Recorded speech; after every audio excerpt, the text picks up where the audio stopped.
Why she called it? Because she said that I gotta figure which one. Thank you. Good morning, everybody. Welcome to the January 12th edition of the White Cliffs Committee Reuse Committee meeting. Purpose of today is to meet with two of the respondents to the RFP and get some more additional information from them that we didn't get through the written materials. Brett Pelletier, all the way to my right, is going to be the Master of Ceremonies this morning. We, as a committee, have provided to him a number of questions in advance, and those have been provided largely to the respondents, and that's kind of what we're going to go through today. The committee members themselves have been asked to sort of limit themselves to one question each to the extent that they're capable of doing that. And that's what I think for the only ground rules that we have for today. I don't believe we're going to be looking for any public input on anything. It's really just to give the respondents a chance to tell their story. With that, Brett, I think it's all up to you. Great, thanks very much. Thank you all for being here. Very simple agenda. We're basically just going to go through formal introductions. I think the committee's going to introduce themselves. Staff will point themselves out. The respondent will introduce whomever they'd like to introduce. You'll have an opportunity to do your presentation. We'll do questions and answers, and that'll be that. You'll have an opportunity to do closing remarks if you have anything else to. Just so you know, the process going forward, we'll have an opportunity, the committee will have an opportunity to do a little thinking by the end of the day tomorrow. Send me any questions in writing that they have in follow-up. I'll send those to you by the end of the day tomorrow, and you'll have a week or so to get back and if there's anything outstanding. And that'll be the conclusion of our back and forth, hopefully. Sound good? Wonderful. Do we want to just go down the line and introduce ourselves so everybody knows who I'm Brett Pelletier. I'm the town's consultant on the RFP process and the White Cliffs reuse. Sure. I'm Todd Helwig. I'm going to say beleaguered chair of the committee, but it really isn't that hard. So that's me. Go ahead. Oh, Julianne Hirsch, I represent the Board of Selectmen. Noel Corbin, I represent the Historical Commission. Tom Reardon, I'm a member at large. Diana Nicholas, I'm also a member at large. And we have some staff in the audience. I'm Laurie Connors, I'm the planning director. Scott Charpentier, DPW director. Sean Thompson, facilities manager. You're on. All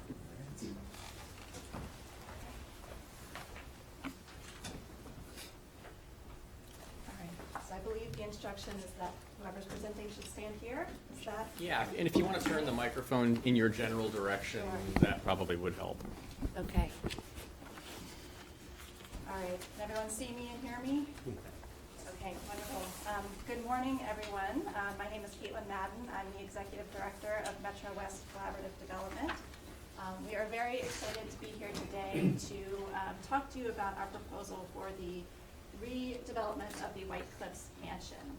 I just want to start by saying that we applaud the efforts of the town to save this historic resource, and we really see an affordable housing proposal as an opportunity to leverage public resources to help in the preservation of this iconic historic structure, while also adding the additional community benefit of providing much needed affordable housing. Okay, so so like I said, I'm Caitlin Madden, Executive Director. I am joined today by Derek Hansen, our Senior Real Estate Manager, and also our esteemed architects and historic consultants. And I will let Cliff and Maureen, if you all want to introduce yourselves and your firms very quickly. I'm Maureen Kavanaugh. I'm with the Public Archaeology Laboratory. We're a cultural resource firm based in Pawtucket, and we are a staff of about 40 architectural historians, planners, and archaeologists, and we do cultural resource documentation, survey, preservation plans, historic tax credits. So I'm familiar with the programs. In my earlier career, I was the head of review at Massachusetts Historical Commission. I'm Cliff Bomer. I'm a principal at David Square Architects. We're a firm that was founded in 1984. Our specialty for all these years has been primarily working with not-for-profit organizations, developing affordable housing. A huge part of our history has been working in the city of Boston and other communities, developing housing, a lot of adaptive reuse and renovation of historic buildings. So it's something that our office has been doing for many, many years. I think Maureen and I probably could not count the number of projects that we've worked together on. There's been many, many, many projects over a lot of years. I'm Michaela Goodrich. I'm the job captain at Davis Mark. Okay, great. And I just want to highlight one project that I worked on with Maureen because I think it's relevant here. We worked together on the historic adaptive reuse of 48 Boylston Street, which was the last remaining example of high Victorian Gothic architecture in the central business district of Boston. And there we were able to convert the structure into 46 units of 100% affordable housing and some commercial space, and we used both state and federal historic tax credits. And that building was individually listed on the National Register of Historic Places, so great example of our work. If you go back up just one more second, thank you. I just also want to call out our attorney and our development consultant and our property management team. So at Metro West, we work with some of the most well-respected and experienced consultants in this area of work. So our attorney is Watt Matsuyasu with Klein Hornig. We work with a development consultant, Wendy Cohen, with New Seasons Development. She really helps us get projects through the closing process. And we have a third-party, very experienced property management firm, Maloney Properties, who we would propose to be our manager for this development. Okay, I'm just going to tell you a little bit more about Metro West Collaborative Development and who we are, and then we're going to go into more detail of our proposal, which is what I'm sure all of you are most interested in. So Metro West Collaborative Development, we are a 30-year-old nonprofit community development corporation. We were founded in Watertown, and we currently have a 25-town target area in the West Metro region of Boston. We are also a community housing development organization, which is a designation by HUD, which says that we have the capacity to build, own, manage affordable housing. It also gives us special access to certain types of funding for our projects. So we are focused on affordable housing, and we advocate for affordable housing and work in this space in many ways. So we advocate for affordable housing policy, we connect people to affordable housing, and we build affordable housing. So just very quickly on our non-development housing-related work, we are the consultant, the Asabet Regional Housing Consortium, where we provide technical assistance to towns who may not have in-house planning staff who have an expertise in affordable housing. We also run a Ready Renter program, which provides housing search assistance for folks who are looking for opportunities in our region. I believe many of you probably know that affordable housing opportunities are few and far between in our region. So we provide direct assistance to folks who are looking for opportunities and help them through the process. We also act as a lottery agent, a housing monitoring agent. We were the recipients of a Newton Wellesley Hospital grant, which provides eviction prevention assistance and direct financial assistance to folks.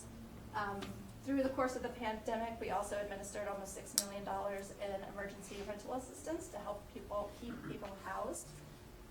And we assist towns with creating housing production plans.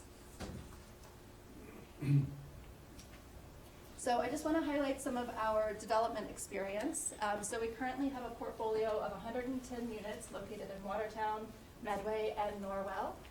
We have an additional 127 units in our current development pipeline. Medway, which you see in the larger picture here and a rendering on the left, is a two-phase project in Medway, Massachusetts. The first phase was 44 units of family housing. First phase was 48 units. Second phase, 44 units of 100% affordable housing. We were also selected through a competitive RFP process as the developer for a former police station site in Hudson, Massachusetts, where we have proposed 40 units of new construction rental family housing. And last but not least, we were also selected as the developer for the West Newton Armory, a historic structure with a new construction component through a competitive RFP process again. And we are proposing 43 units of intergenerational 100% affordable housing there as well. And DSA, as you can see, is working with us on both Hudson and the Armory, and Maureen's team is also working with us on the Armory. Okay, thank you. I'm going to pass it off to Derek to run through our proposal. Thank you. Okay, so the centerpiece of our proposal and the new property would be the historic preservation of the White Cliffs Mansion.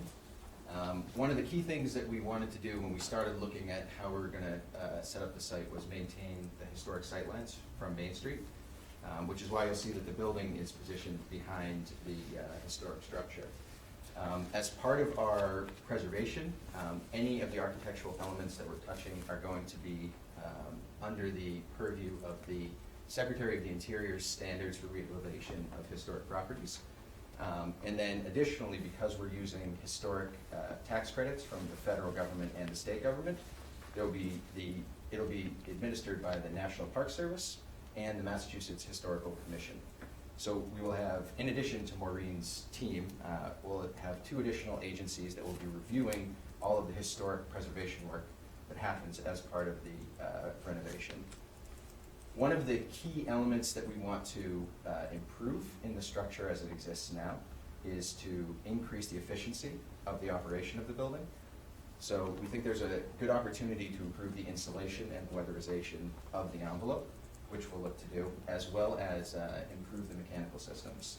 So high efficiency heat pumps, things like that could really bring down the cost of running the building. In addition, we want to bring the structure back to its historic footprint and remove the 1900s additions.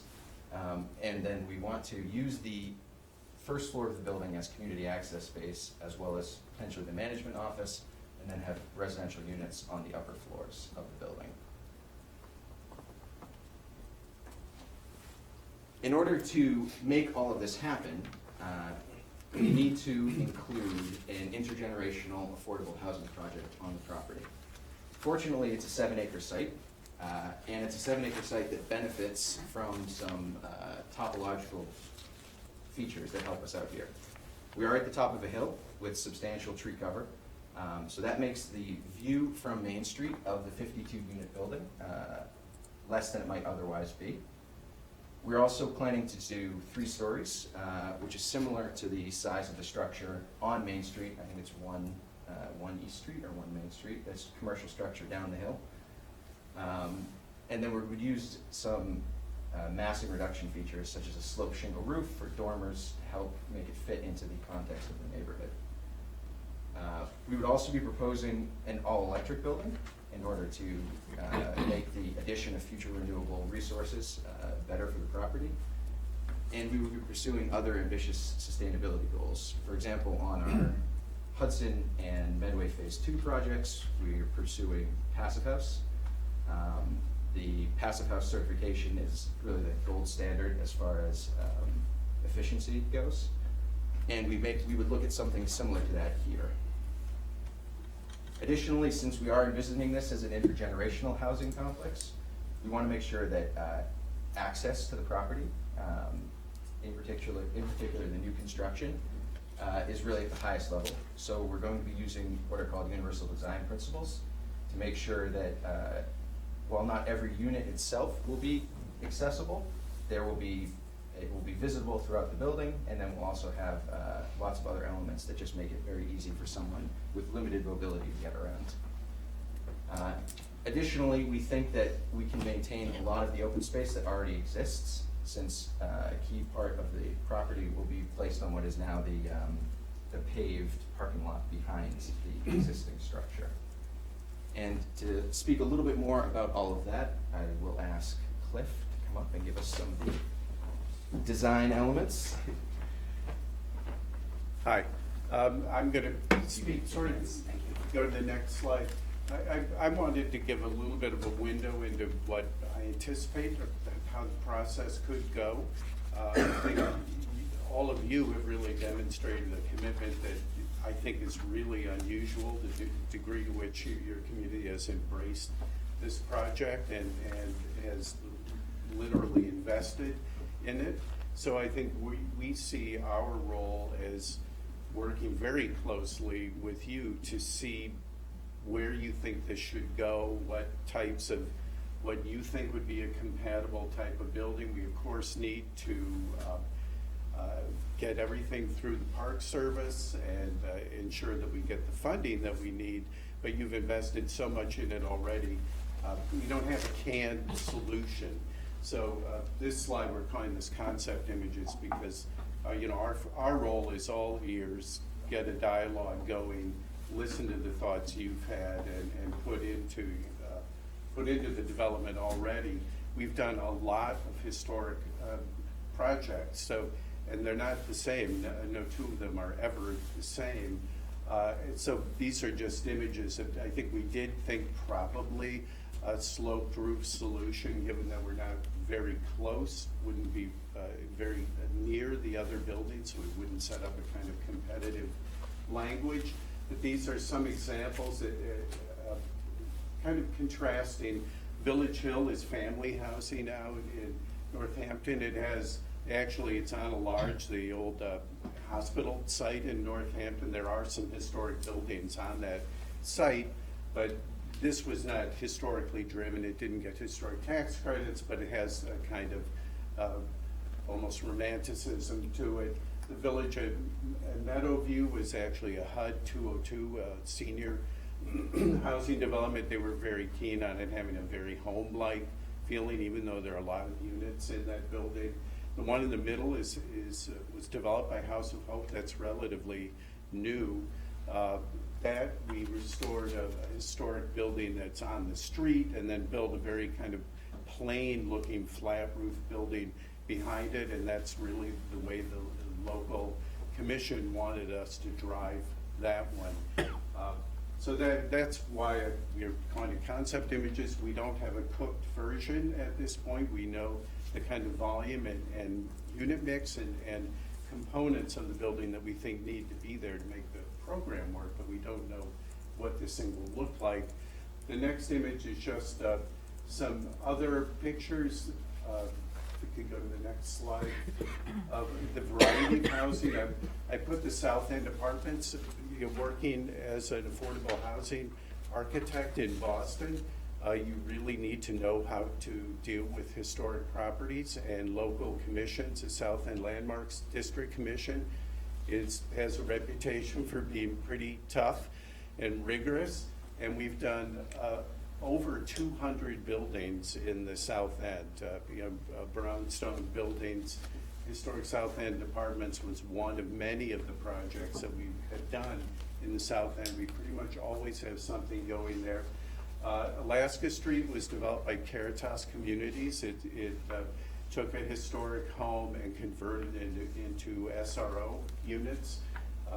It was a big project. The building was in absolutely horrible condition, and we rebuilt that. The Carter School is recently occupied. That building was in the absolute worst condition. The roof had fully collapsed in the building. We couldn't even go in the building safely to design it. But at the end of the day, there was a lot of community concern or skepticism about the ability to really preserve this resource. But working with Maureen and many others, we did it, and everybody's pretty happy at the end of the day of preserving that piece of the community. Michaela's here to just talk a little bit more about what was driving the design in the site plan that we did provide with the materials. So I'll introduce Michaela. Good morning. So, as Derek already mentioned, we are proposing to remove the late additions to the building that are shown in a dashed line around and restore the existing mansion with the intent to program a public community space and offices on the first floor and residential units Excuse me, is that microphone, can you detach that and have the person wear it? It's not, it's just for Body? television. There's no speaker system, it's just for the broadcast. It's hard to hear. Anyway, sorry, McKay.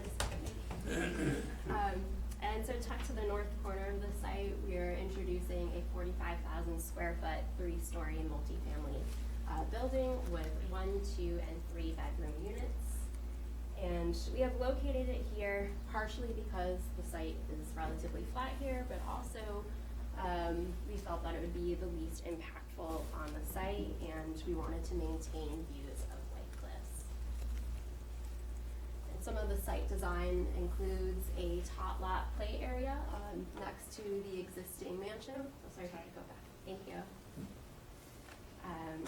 As well as a covered walkway that connects the existing building to the new construction. And although the natural grade and woodlands create a barrier around the site, we also are proposing to introduce trees and evergreen screening to act as an additional buffer between the neighbors and the new building. And I'll just briefly talk about parking. So to reduce the impact on the site, we are proposing to maintain much of the existing drive and parking that exists, but resurface it. And we will introduce a new parking lot of 25 spaces to the north end of the site, as well as a permeable fire lane around the building. And then a drop-off turning between the two buildings with some additional parking. Thanks, Michaela. All right, so I wanted to speak briefly about the affordability that we're targeting at White Cliffs. So we are a nonprofit, 100% affordable developer, and this is a 100% affordable development. So we have a mix of 30% AMI units as well as 60% AMI units. That is extremely low income and very low income. And an idea of what a household would be earning in order to qualify for that is on the right side. So for example, somebody in a household of 3 individuals at 60% AMI would be earning under $60,000 to qualify for the units. Next slide, please. So a key benefit, I think, of our proposal is that we have done this kind of work before. This team has worked together to do this kind of work before. So we think that it's a very reliable proposal, that this will actually get done. Now, that reliability does come with a slower schedule than you might see from a private developer. And that is primarily driven by the funding award rounds that DHCD runs. So these are timed, basically, competitions where the Department of Housing and Community Development awards a select number of projects all of their tax credit money and other monies for the year.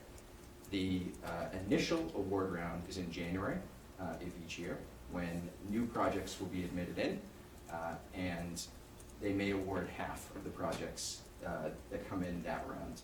So best practice for the industry is to assume that you will not be funded in the first round, and that it will take until your second application, which would be the following January, to be funded.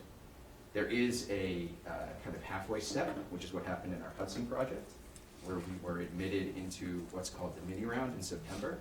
That's for projects that are deemed to be highly ready to proceed. And in that case, we would basically advance the schedule by 6 months.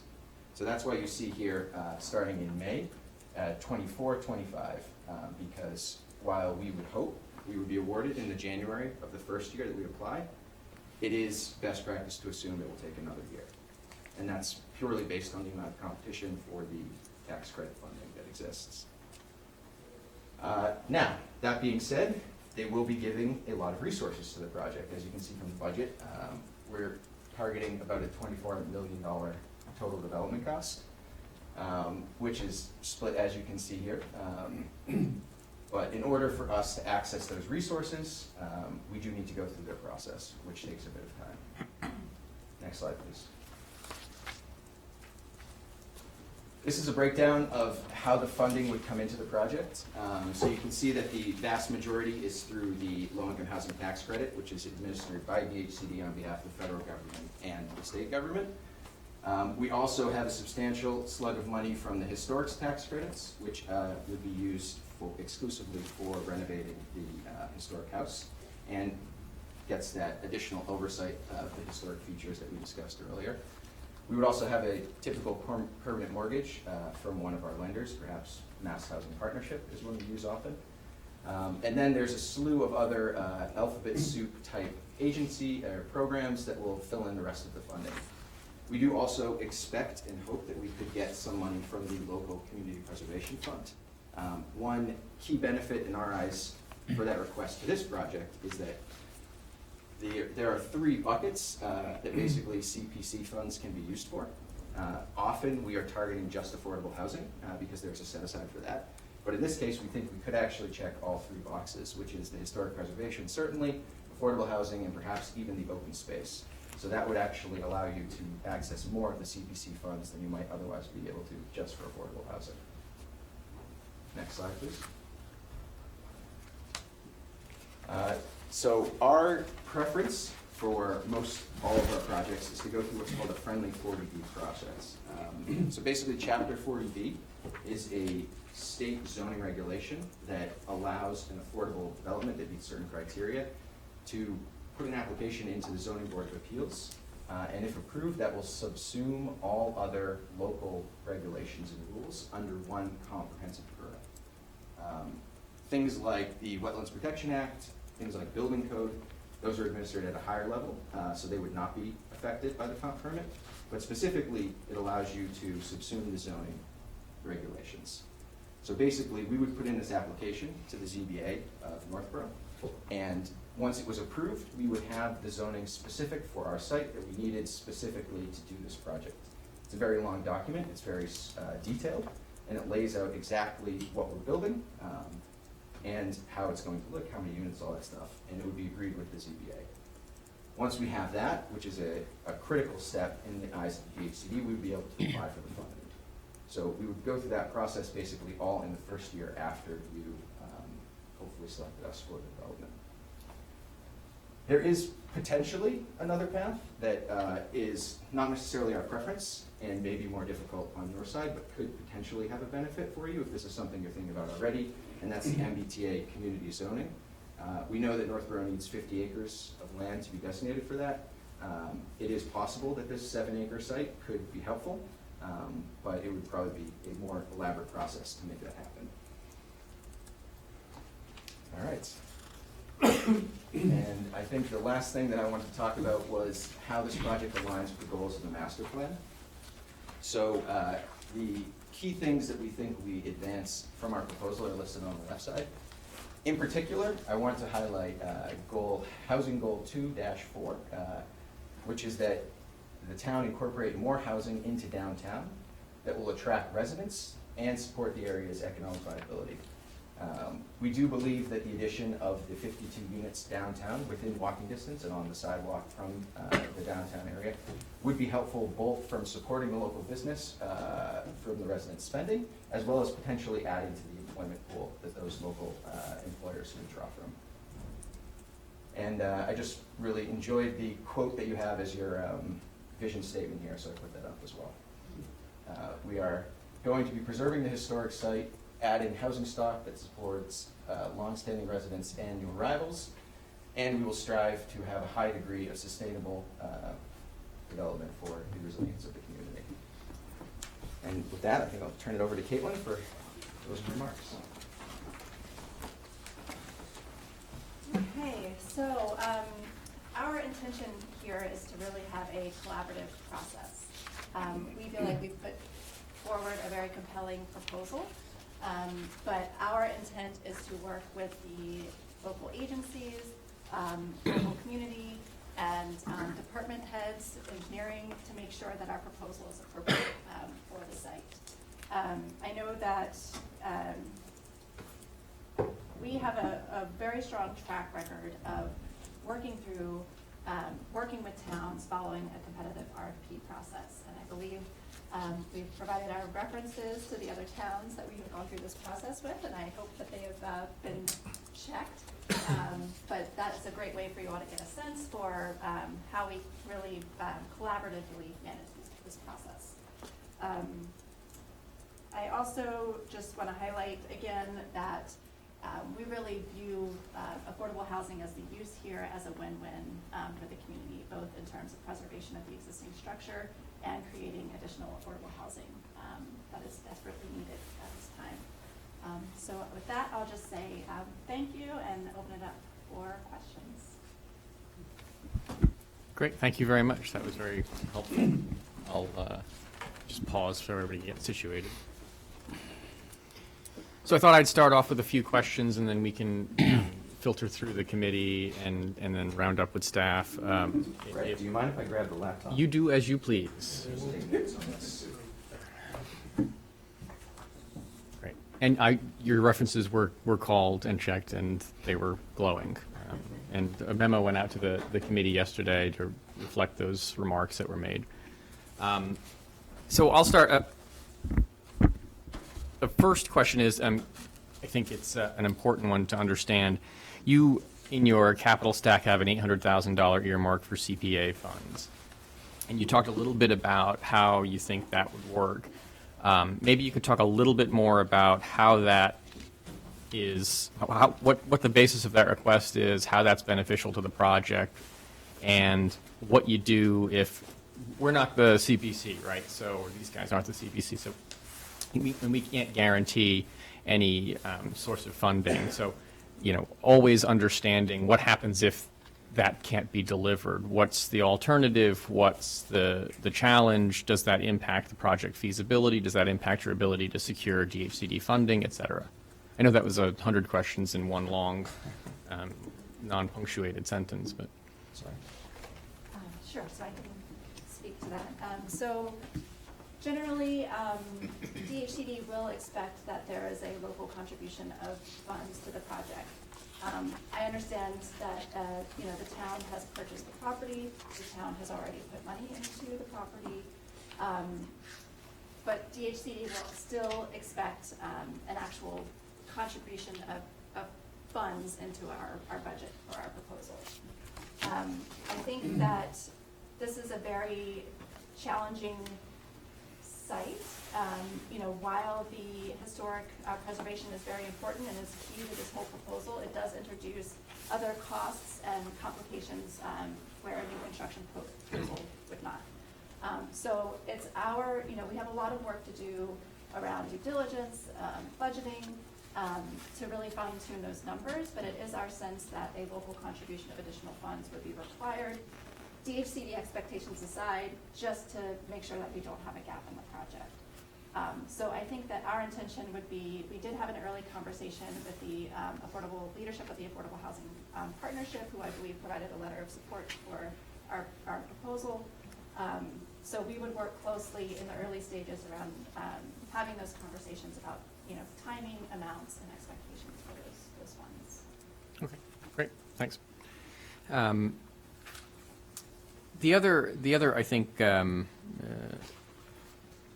important thing to understand for the committee to understand and everyone else is Derek, you mentioned the timing is different than, it's not a flip of a switch, right? You've got to apply for funds, et cetera. So there could be a longish option period. What does that look like from your experience with other municipalities?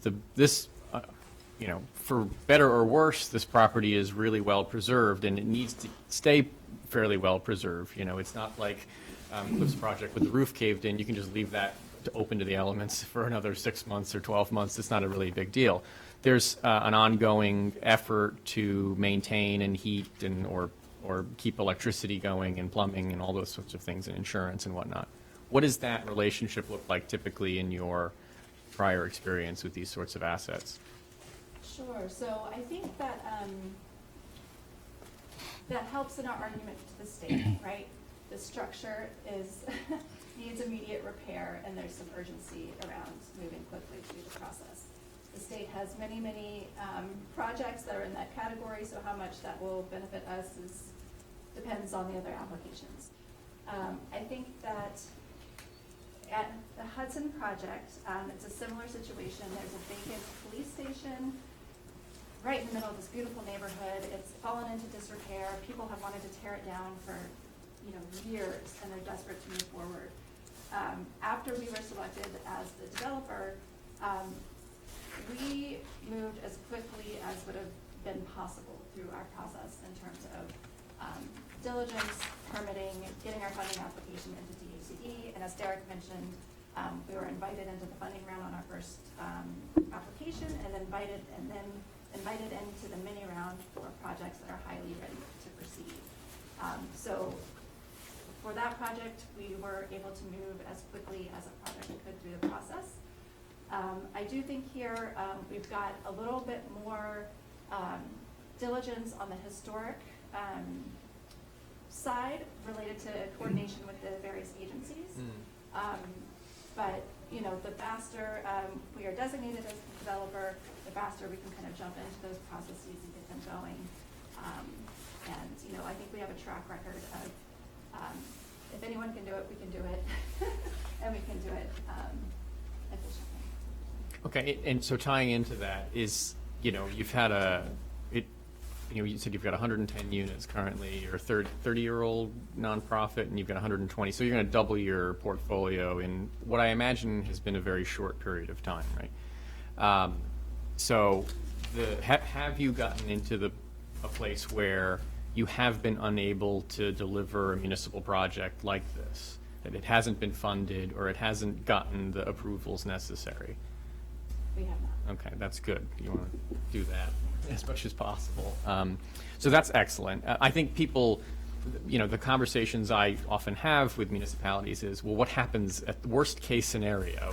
It doesn't get funded, or it doesn't meet the standards, or it doesn't, some hurdle isn't met. What happens is it get returned back to the town, and it's good to know that you've never been in that situation, that there's always a path forward, or at least you've always found a path forward that keeps the building and the project moving forward.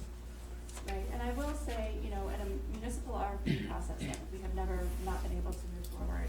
I do think it requires genuine commitment from the town to help us work through the community process and permitting. So the town is, a really important partner in this. We have had more challenging situations on, privately owned properties where there was community opposition. That was a challenge, but in the municipal RFP process, we have not faced those same challenges. Okay, I've got two more questions. Let's stick to process. Can you talk a little bit about one of the things that came out in all of the interviews with your references was a very robust community outreach program that really made everyone's life easier going through the process, whether it's from the 40B process, whether it's from just general community outreach or any kind of community input process. Can you talk a little bit about how that, and I bring that up because that is not universal, right? There are developers who come in and they bang hammers before they talk to anybody, and that's different here. So maybe you could talk a little bit about how that process works and how you envision that process working here. Sure, and I think that is a process that we would work closely with the town to design. I think where we've been successful in the past is, and I'll also say in Northborough, I know that there's been a lot of groundwork related to the master planning effort. And through that effort, priorities from community members of the community have been identified. And I think that our proposal meets a lot of those priorities around preservation and housing and lots of the things that Derek highlighted. So what we have typically done, once we are selected, is hold a Meet the Developer event where we invite members of the community. We have all of our consultant teams set up at different tables where people can come up, have a conversation with us, learn about our proposal, ask questions, and it's a really great opportunity for us to get feedback. Another key component of the community process is making sure that we're making our rounds to the various agencies.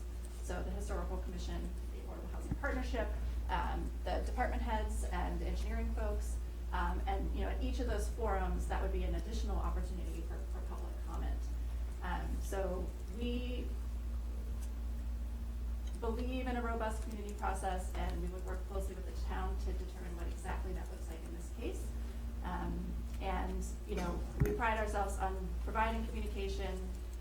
You know, we've set up websites for the Newton Armory, for example, where you can sign up for updates and you get an email anytime there's an update on the project. We have our schedule laid out, contact information, all of that. So we try to be very accessible and open to public feedback. That's great. One last one, and then I'll turn it over to the committee. This is just you mentioned the first floor open for community space. The second floor would be units, generally speaking. Do you have any program or plan for the basement or the third floor? Or are those just utility and kind of storage areas? Cliff, would you like to speak to that a little bit? I mean, I guess I'm going to reemphasize that we're in early stages. Sure, here, yeah. And there's a lot more diligence to be done. Absolutely. I think for now, we've envisioned the basement really for mechanical space. Cliff, do you want to speak to the third floor unit placement? Second and third, yeah. Well, I do want to reemphasize very schematic basis, you know, our moment that we're in now. I mean, for example, putting units on the second floor, we had a conversation actually with Maureen just yesterday about kind of the steps that we would have to take in researching the history of the plan of the building.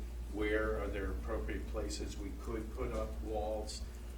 Obviously, we have to preserve, there's a tremendous amount of incredible woodwork. So exactly how that pans out, how that would lay out, I can honestly say I don't know right now, because we don't have real historic drawings. We have existing condition drawings, but we need to do research in the building itself.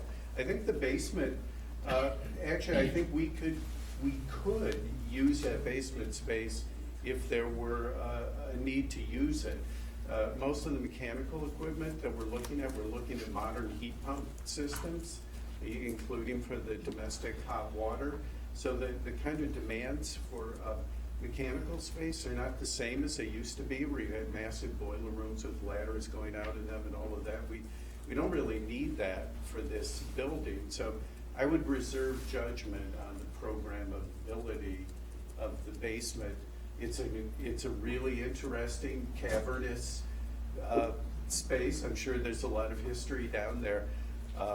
But that's all I'd say at this point. No, that's great. I will say that it's important when I do a lot of review of 40B developments, 4DHCD in fact, and I would say that whatever we do with mechanicals, we'd be hugely sensitive to placement of mechanical equipment. Certainly any roof-mounted equipment wouldn't be visible, any ground-mounted equipment, if necessary, which may not be, would not be put in a location that would adversely affect the views of the building.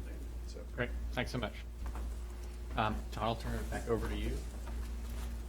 Sure. I guess my question, and this kind of follows up on one of Brett's, the time period to actually permit and build the thing, I guess I appreciate that it's going to take that long, but I know the town administration is going to wonder who pays the carrying costs for the year and a half before anything actually happens.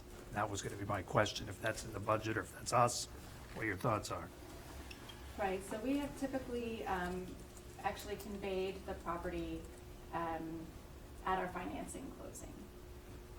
So the schedule that was kind of laid out is, you know, we need to get through permitting before we can submit our first funding application, and then it could be a year, year and a half before we're funded. So we would not take ownership of the property until that time. So we own the costs for 18 months or so. Okay.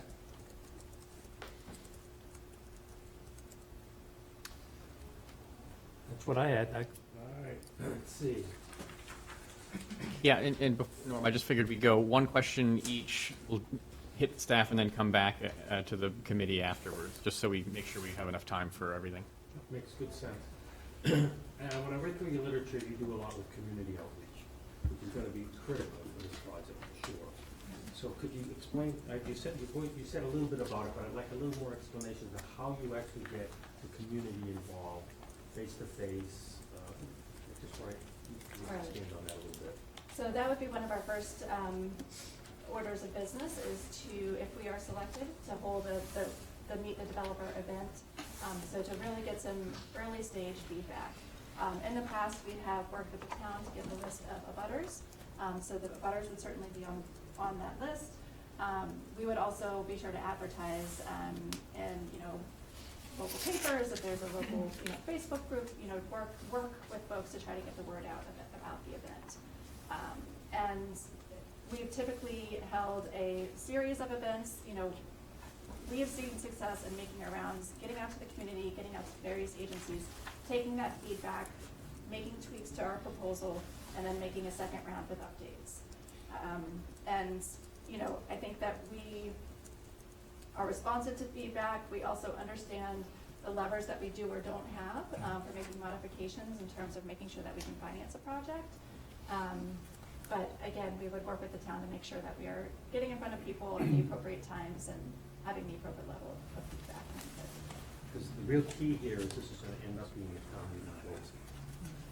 That's, you wanna be way ahead of that, at least for one time. My turn? Yeah. So, a lot of your projects that you've shown us are in more real downtown areas with not a lot of acreage like you'll be facing with this project. Do you have any projects that you've had to landscape so extensively? And should the project go to you, does that mean that you will maintain all of the landscaping in perpetuity, or how does that work? That's right. So the property, the way that we envision it would be conveyed to Metro West CD, and we would be the long-term owner.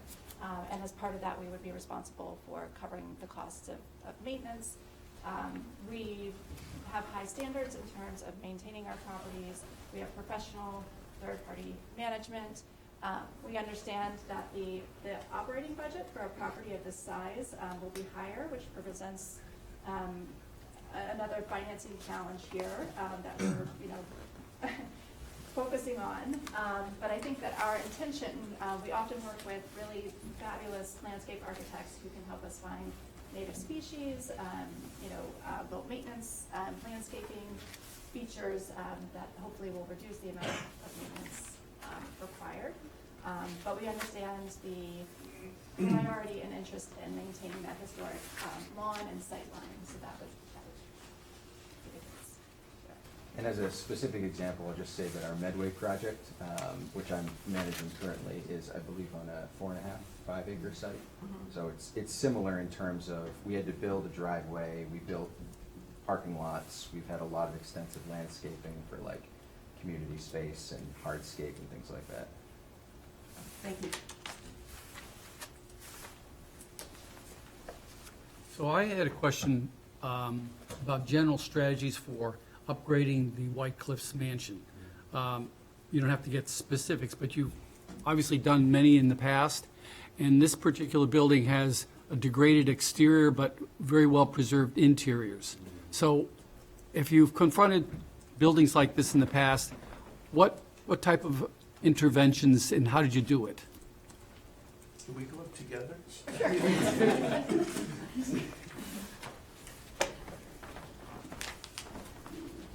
Do you want to start, Marie? Because I've got some thoughts.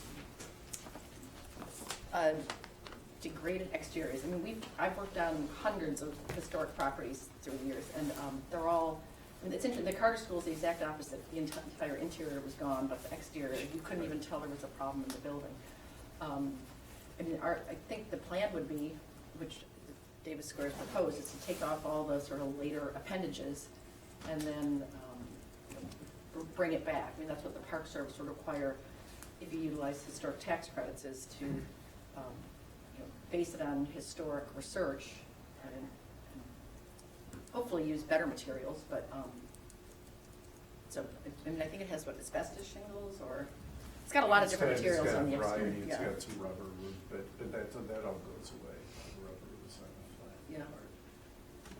I mean, I think that the first step for us is we don't know what damage was done by adding the additions. We really don't know. And it certainly would be wonderful to be able to get in there early and do test cuts so we can start to plan and really build a realistic budget based on what we see. But your point is a good one. When we were at the walkthrough, I was looking at the stone, it's a relatively porous stone that had been painted. What are we gonna do with that? And I don't, we don't know the answer at this point, but we certainly have to pursue whatever strategies can further degrade it. But I don't have a lot of answers other than I know there are going to be surprises and things that we need to do a lot of research on. I think the inside is frankly easier in the sense that we kind of know the worst case in a sense, and Maureen, tell me if I'm wrong, but I'm thinking like sprinkler systems, the worst case is we have to run exposed pipes because we haven't found a good way to conceal it without really destroying fabric. Worst case is you run exposed pipes and paint them to match the trim, which we've done in a lot of South End buildings, but it's not what they did in Symphony Hall. Symphony Hall installed a sprinkler system and concealed everything, so the details really matter.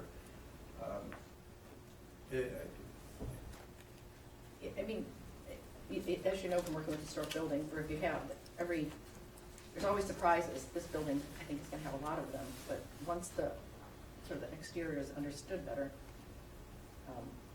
it'll be a sensitive rehab to meet all the standards it needs to meet. Yeah, and including accessibility. It isn't just fire protection. It's all the life safety systems, but it does need to be accessible. We've done it a lot of different ways, sometimes mainly using landscaping to find a level where you can go sensitively enter the building. Other times, preserving everything on the outside and putting a lift further deeper in the building. There are a lot of ways of doing it. We know we have to do it, but we just we don't have the information at this point. I wanted to add one quick thing to just because Caitlin's point about the engagement with neighbors. One way that we've done a lot of is engagement with neighbors about landscaping, because neighbors have a lot of opinions. They have existing landscaping on their site. There's landscaping on our site that they may have relied on. What we usually do is we do a pretty thorough survey of the existing landscaping so we can have ideas about where it may have to be supplemented. If it's all deciduous, we may have to supplement it with some evergreen plantings, but it's a great opportunity for engaging with the neighbors, and it's something that really means something to them on a very personal level. And I think we do that on every project, particularly in the 40B world, which is a very open public process.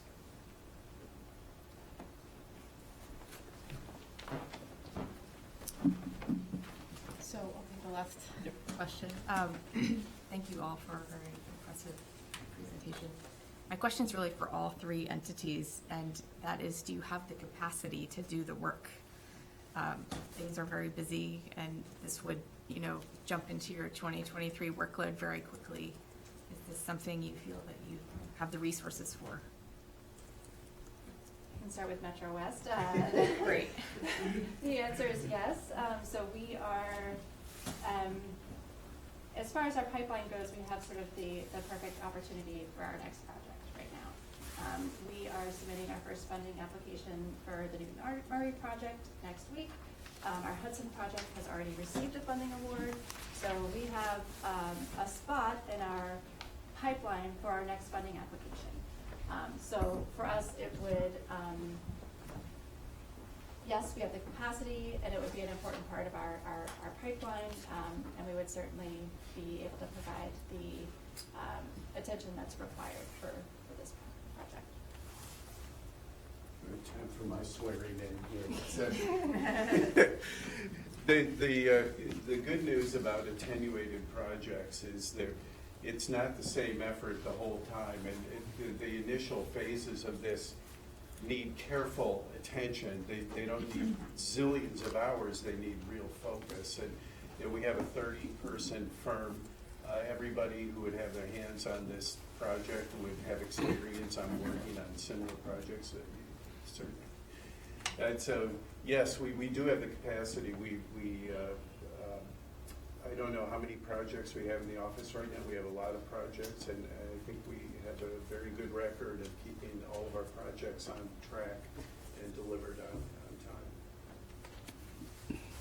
And I'll just say that PAL does have the capacity. And I want to add one comment here that is a recent change that could impact the timeline here. So we have a new governor, and she has a pretty ambitious housing plan, and we don't know how that might impact, you know, what has been the schedule during the previous administration. There are additional funding sources available right now that need to be used within a specific time frame. So there might be a more accelerated schedule than we've seen in the past. But again, that's a little bit of a question mark. Great. So now we'll turn it over to staff. If you guys have any questions, feel free to. I do have a concern about the second floor. So the second floor is very ornate. So it has stained glass windows, it has decorative plaster elements, carved woodwork, and I'm having a difficult time envisioning the second floor being used as affordable housing without stripping out those design elements. So could you speak to that, and is there any opportunity to maybe envision the second floor as something else? I'll give a quick answer there. Utilizing the sources that we're imagining, there's no plan of we would strip out. The Carter School is a good example. I mean, we did a lot of rebuilding or replication, but we wouldn't really be able to do that. And when I was talking about reestablishing or understanding the history, we want to know what really is the most important part of that history. But it wouldn't be an option under the funding program to really strip it out. A challenging aspect on that floor, perhaps, but we've done many units that have absolutely stunning trim and moldings. We have to preserve it. I think insulating is going to be an interesting question. I'm imagining the only way we're going to be able to do it is blowing in, finding avenues where we can blow into the stud pockets. There's too much, the density of trim, of all types of trim on the interior is too great to be able to take it off and then put it back on, which is doable. That happens in lots of developments. I don't think it's possible here. You're right, it's just too much stuff, and we have to keep it all. And I will say, part of our early work and diligence, if we're selected, would be to get back into the building and really, look at that second floor. I think there's a chance that there might be less space than we originally thought that would be appropriate for units, in which case maybe we're adding a unit or two to the new construction structure. But as soon as you start carving out residential space within the mansion itself, you can sometimes reduce the housing-related funding sources that are available. So we have to kind of thread that needle a little bit, but it could be that it's determined that certain spaces within the second floor, might not be appropriate for a unit. Scott? A quick question about the startup of the project and the soft costs. You've been talking about the funding timelines, tax credits, and some CPC local funding. How do you plan on funding the early research that your architect's going to do, land surveys and the like, in order for you to have something to present to the funding agencies? Right, so we face the situation on all of our projects. So we have very trusted lenders who provide our pre-development funding for projects. So we would apply for a loan to fund the pre-development activities related to due diligence. And, you know, on many projects, that can be up to $1 million before we actually, you know, close on the financing for the project. So we have experience and existing relationships where we can access those funds, and that is something that Metro West would take on as a loan. All set? Great. One last round for the committee, and we'll call it I guess when I saw the design, and I saw it was in some of the questions Brett had prepared before, it seems like a lot of parking. Is that because of the zoning requirements, or? Sure, so there's a lot of existing parking, as I'm sure you all know. So we were trying to take advantage of, reduce the disturbance on site and take advantage of some of the existing parking lots. So we chose not to modify the lower lot. You can envision the site. And then, yeah, it's probably too small for you to see. But we're planning to maintain the existing lot, the lower section of the site, and then modify or create new parking that's closer and more accessible to the housing units. Who would use that? The lower parking lot's pretty far away from the, Right, so I think we're really envisioning it as overflow parking. So if there are community events happening in the historic home, that could be an opportunity for parking. It could also be staff support parking for the management team. You know, when the landscapers come, they could park their trucks there. We do think that the number of parking spaces that we have proposed that are closer to the residential construction building, it's an appropriate parking ratio for the number of units that we're proposing. Yeah, so the number of the ratio in the RFP response was 1.5. That actually doesn't include the 22 spaces in what we're calling the overflow lot, because we thought the same thing. The residents aren't going to really park there. So we didn't want to get rid of existing parking in a suburban location, because that would just be not something we would typically expect people want to see happen. But 1.5 we feel is a very appropriate ratio for the residents. And then we have 22 additional spaces if we need them. okay, thanks. Could I follow up on the parking question? But it's not in conformity with our bylaw in terms of the number of spaces required. So is this something that falls under 40B? Yep, exactly. So You get an exemption for parking? Yep, so the comprehensive permit would basically say what you have in your bylaw, and then it would say what we're proposing, and it would say that we're allowed to do what we're proposing. So what if we already have 10% affordable housing in town? Then that means that we can't go to through the appeal process if you reject the application. That's why it's called a friendly 40B. You only move forward with these projects if the town is a willing partner in the project.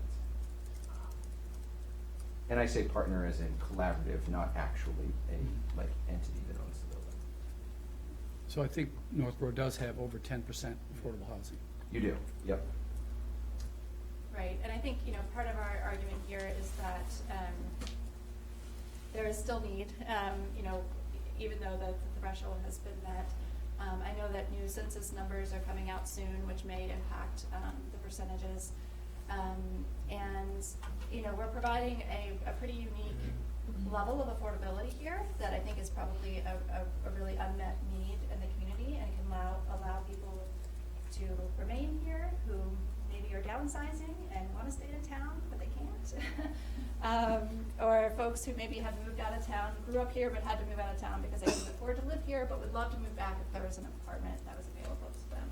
So I guess, you know, checking the 10% box is an important thing, but there's the need remains, and we're proposing a really unique, you know, level of affordability here. All right, I'll take one more question. Let's see. This is from Maureen. When I read through the document, I didn't see any references at all to the preservation, not preservation restriction, excuse me, the National Register nomination. It's nowhere in here, and my understanding is we have to be on the National Register in order to get some of these tax breaks. Am I correct with that, or? Correct. The federal tax credit requires that the building to ultimately be listed on the National Register Right. within 30 months of a project being completed. And the state program requires that the building be determined eligible by the Massachusetts Historical Commission. Because right now, the state has said it is not eligible. I have a letter saying that it's not eligible because of all the additions. Right. And I'm in the process of putting my property on as a national register, and I'm into the second year, and I think I got another third year because they are so backlogged. Oh, I know. So I don't know, I'm looking at the timeline, and I'm trying to understand, how do you may get preference over me, which I would expect, but how do you cram that in so that the things are following through? I just, Well, the first step would be there is an inventory form on file at Mass Historical Yep. Commission, would be to update that inventory form with some more robust research on Wesson and on the architect and sort of how it fits in with the development of Northborough, and then to get it to be found eligible. I mean, we have a project right now where MHC found something not eligible, and we asked it to go on to the Park Service, and the Park Service found it was eligible. So, so there are other avenues, essentially. I mean, you have to go through the MHC to get to the Park Service. Yep. I think they sent it down with a neutral recommendation. So that's, we wouldn't, the historic tax credit can't really even be put into a pro forma until we know that the building's eligible for the National Register. And once it's eligible, then you just have to go through the process of getting it listed. I mean, So eligibility is the criteria, not that it's actually right. listed. You have to be found eligible. Yeah. That's the first part. It's a step. three-part application. The part one is it eligible? Part two is what are you doing? Part three is what's it look like when it's done? Thank you. And I also just want to address about the interior trim. I mean, we work on a lot of projects that, they're the good, the bad, and the ugly, but we just worked on the Worcester Courthouse, and I don't know if you're familiar with it, but it's there's 3 different stages of development from the 18th, 19th, 20th century there. And we, Trinity Financial, rehabbed it for mixed income housing, and everything in that building need to be retained. There are units that have judges' benches in them. There's one that has. They're remarkable. Yeah, I'd one has suggest a taking a jail look. cell in it, or a holding cell.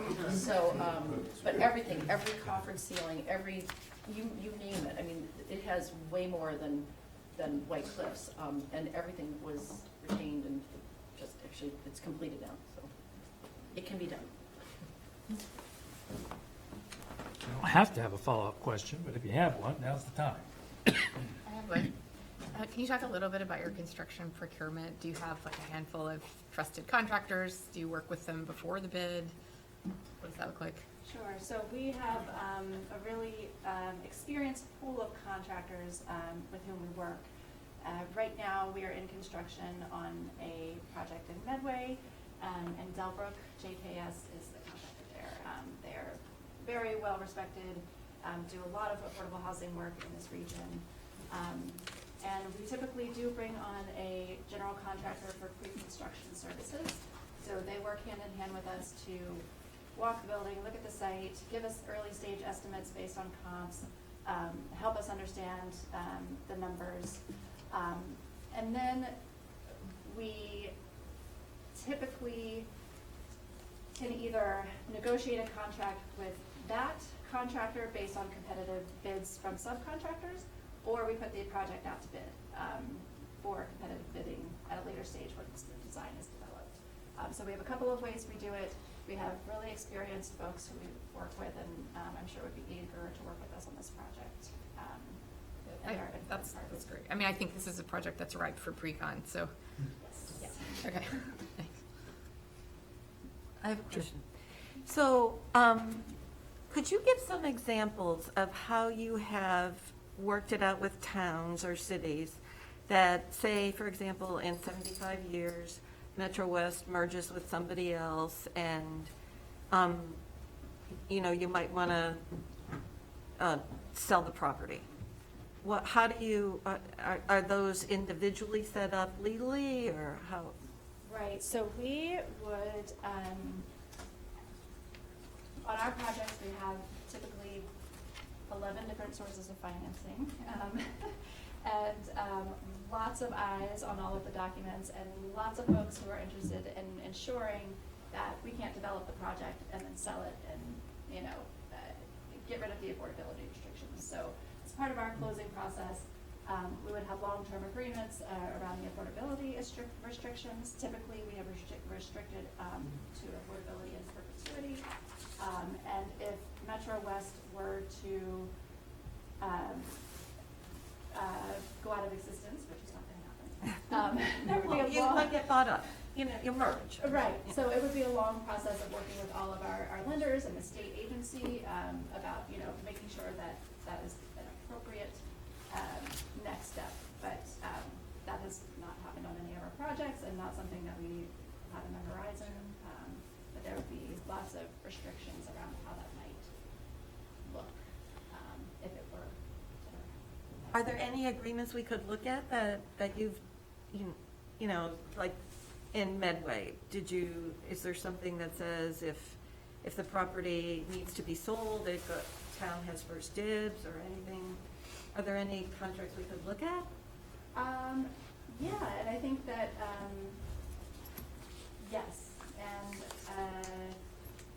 we could provide some examples, and I wish our attorney was here to speak to a little bit more to that concern, because it's, one that comes up a lot, and the documents do address it, so I'd be happy to provide. Well, remember, if they're getting, they already have to some extent, preservation funds, there's going to be a number of historic preservation restrictions on the property already, so that if they were to go bankrupt or the property gets sold, we're still going to have a hand in whatever happens by virtue of those documents.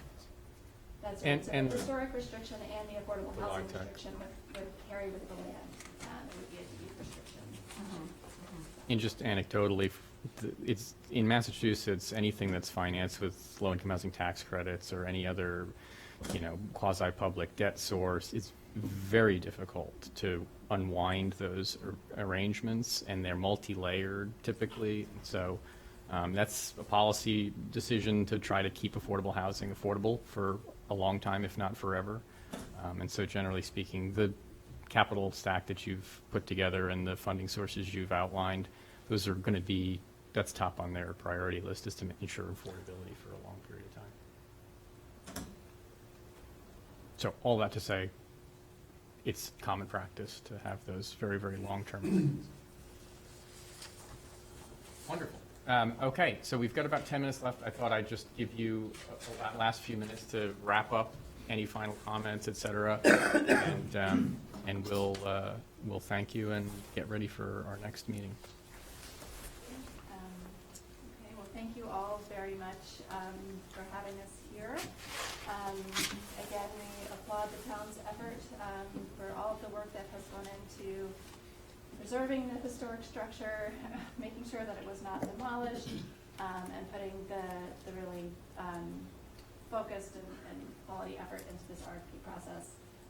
We are delighted to have been invited to speak with you about our proposal, and I really hope that it was made evident that we have the expertise on our team, and also that we would be a very collaborative partner. I do think, a lot of the early work would be making sure that the town is going to be supportive of our proposal, and that will take many, many different forms. So, that would be a kind of immediate next step for us to really dig in with you all on next steps. Great. Well, thank you very much for taking so much time and energy to put together a proposal and walk through the cobwebs and the damp and come spend some time with us here today. I appreciate it. And like I said, we'll circle back, send any questions that we'd like back, final questions in writing by the end of the day tomorrow. So you'll have those, and if there are any, and we'll be in touch. Thanks so much. Thank you all. Thank you. Thank you very much. Thank you. Nice to meet you. Mr. Chairman, do you want to take a recess? So I think we're going to take a break here until the next people show up in about 15 minutes. Terry, I don't know if you shut us down or what happens for the 15.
All right, welcome back, everybody. I guess this is for the 10:30 presentation by Historic Artifact Preservation Organization. Brett, I'll hand it over to you. Great.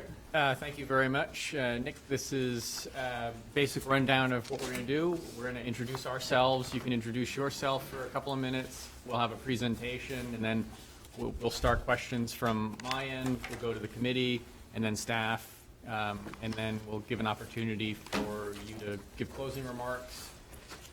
At the end of the, by the end of this week, we'll have any written follow-up questions that the committee might have. I'll send them to you. You'll have a week to respond to them, and that'll basically be the process for kind of our back and forth interaction. Great. Sounds good? Okay, so I'm Brett Pelletier. I'm the town's consultant on the RFP process and the White Cliffs Mansion reuse. Todd Helwig, I'm chair of the committee here. I'm also on the Conservation Commission and the Community Preservation Commission. Norm Corbin, I'm the Historical Commission representative. Hi, I'm Julianne Hirsch, and I represent the Board of Selectmen. Tom Reardon, I'm a member at large. Diana Nicholas, member at large. I'm Laurie Connors, I'm the planning director. Scott Charpentier back here, DPW. Sean Thompson, facilities manager. And you're the star. Awesome, thank you. Well, I'm Nick Foley with the Historic Group, and Container Built Group as well. Wanted to thank you guys for the time for this. We know that our project is a little bit of an alternative, and really appreciate the town's willingness to kind of hear out our proposal and see our vision is aligned with the town as far as the best interest. What we can do is, if it's all right, we'll get going with the presentation. You can go to the next. It's not advancing.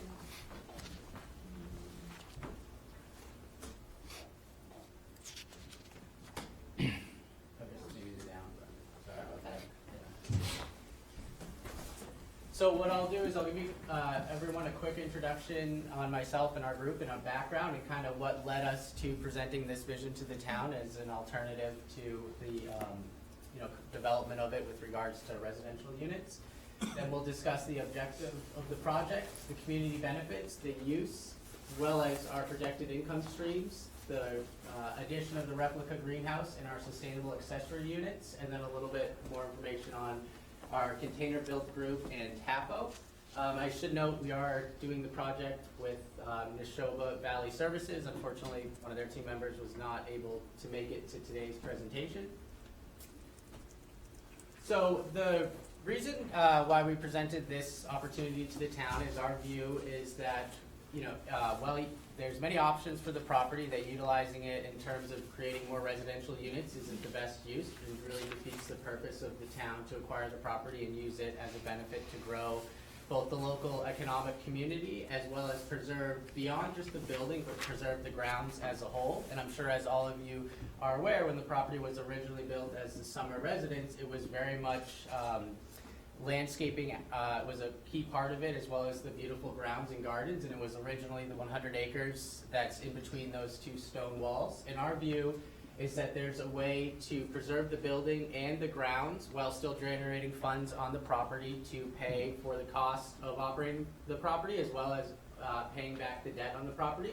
And specifically, our objective behind this is to preserve the historic 1886 White Cliffs Mansion as a historic artifact for the town, as well as a landmark and a opportunity for public use and access, while at the same time, being understanding of the fact that it needs to operate, we need to operate the grounds to generate funds to ensure for any ongoing preservation efforts, the operations of the facility itself, and of course to pay back the debt that would be incurred during development of the property.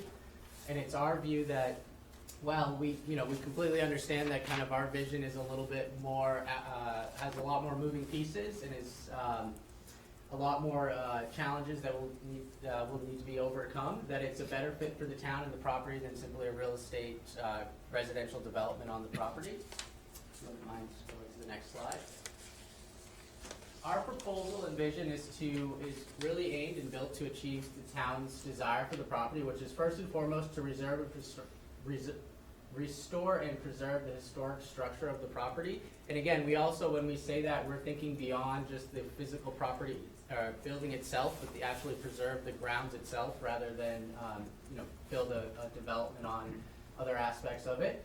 Also, our vision is that we can support the desire of the town to enhance the relationship of the community while allowing for public access. And again, we feel that the way that through our venue and collaborative workspace, we feel that that's going to bring more value and more access to the town and help achieve that point rather than commercial development. The third point, leveraging this to help revitalize the downtown, and even though it sits a little bit of distance from the town, we feel that there's ways to tie it in, and also by using the public parking and kind of walking downtown, that might be an aspect to help bring in some downtown revitalization efforts. And of course, the fourth and fifth element is to reduce the burden on municipal finances. And the last one is to enhance and improve the natural beauty and landscaping of the property. Again, bringing back the original intent of the property with landscaped grounds of that nature. Wouldn't mind going to the next slide. So the main driving force behind this that we feel that our vision and our proposal separates from the other proposals that you're reviewing is to really look at this as an economic engine for the town of Northborough. So first and foremost, is a place to foster economic activity, grow businesses, enable ideas, and drive economic growth for the community. With the collaborative workspace, there'll be a small business incubator and accelerator. And we feel that the venue, which will be a multi-use venue, will enable the town and the community to bring in events and other people to support the local businesses of the town. I'll mention a few of our community benefits, and of course, if there's any questions or comments, certainly let me know and we can get into that. But first and foremost, beyond the revitalization of the property, our intent is to install a public walking trail around the perimeter of the property that would be open access to town members and the greater community at large, as well as the installation of the public flower gardens. We are installing, in addition to, there's a replica greenhouse that will be used as a venue, but to support the gardens, we'll be installing a standard greenhouse as well, and that would be open to the public. Additionally, we've mapped out an area for a community pavilion as well as a community garden, so basically kind of an area that individuals of the community could either partake in the group garden or have their own little plots for gardens as well if they want it. Leave one more slide on this. The last three aspects, this first one there, the downtown public parking. So again, being a town resident, one of the issues is sometimes there's not exactly great parking downtown. So we envision blocking off that lower parking lot to be utilized if there's a downtown parking where individuals could park and then bike, walk, or scoot downtown. The last 2 points there is there'll be a public picnic area as well, again open to the grounds, open to the town members, and that's really one of the core guiding principles of you'll see throughout the project here in the vision is to really create many different areas of opportunity for the members of the town to come and benefit from the property beyond just the historic building itself. And the last aspect that we feel is a very strong aspect of this is the low impact development. And that way there, the idea is that we're preserving as much of the grounds as we possibly can with as little impact, but also preserving the area for future development down the road. That wouldn't be the case if all of a sudden that initial development occurred with the installation of larger buildings and things of that nature. Any questions or comments on the use? Or the, We'll do it at the Okay, great. So the main hold on the property is our collaborative workspace and co-working space. So basically, and that's driven by kind of working with Mass Development. They have a big collaborative workspace program that we're aiming to receive grants from that as well as their support from our financing. But essentially a collaborative workspace is a place that entrepreneurs, business people, artists, craftsmen, and other creators can come together and utilize the facility to produce their goods or progress their business and projects forward. Part of that is a co-working space, which is shared office space. So essentially between the replica greenhouse that would be installed and the mansion itself, we would convert it to offices that would be leased, as well as open workspaces where individuals would essentially pay a monthly membership and then have access to use the shared desks and meeting rooms and things like that. And it's, co-working spaces are very common, not so much in, a suburb like this, a lot more in Boston and Worcester, but we feel that as the kind of dynamic of the way that the work environment has changed, that a co-working space here in Northborough would bring benefits to the town and also encourage smaller businesses to get going and utilize those resources. This is, I'll just read quickly the quote from Mass Development with regards to their collaborative workspace. It's a shared work environment that catalysts community, inspiring collaboration, exploration, and experimentation among and between local entrepreneurs, artists, designers, scientists, inventors, and small business owners. Collaborative workspaces provide users with access to resources, ideas, and network. And our view is that that will bring significant value to the town. And lastly, we will create within the property private office suites that will be leased out on a monthly or on a longer term lease in addition to the fractional lease of the workspace. Sorry about that.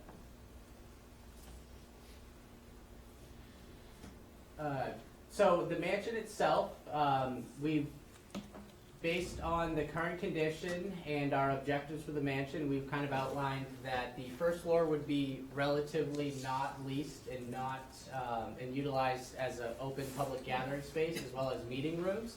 But the offices themselves would be on the second and third floor, and they would consist of single and double suite offices as well as open workspaces and meeting rooms that the members of the collaborative workspace could utilize. That would be on the second and third floor. And the basement itself, we have explored looking at putting in some sort of shops in there as well as utilizing it for the collaborative workspace as well. Wouldn't mind the next slide. The second aspect of the our vision is to return the property to its use that it was from 1940s and 50s onward, which is a wedding and event venue. And what our vision is to really build up the grounds from a landscaping standpoint as one of the draws along with the historic building to bring in venue and other events such as corporate functions and community events. The idea is, and I have, there's pictures in the future slides, but the idea is to create a replica greenhouse that would be utilized as the main event venue as well as for the collaborative workspace, the way that the building is designed in a T-like fashion there. Wouldn't mind the next slide. Oh, and the last point I'll just mention on that last one is we would seek to set up recurring markets. So for example, it'd be an area for farmers markets or seasonal or holiday markets as well that we could incorporate in getting kind of a pattern of having monthly per se markets that relate to the various seasons as well.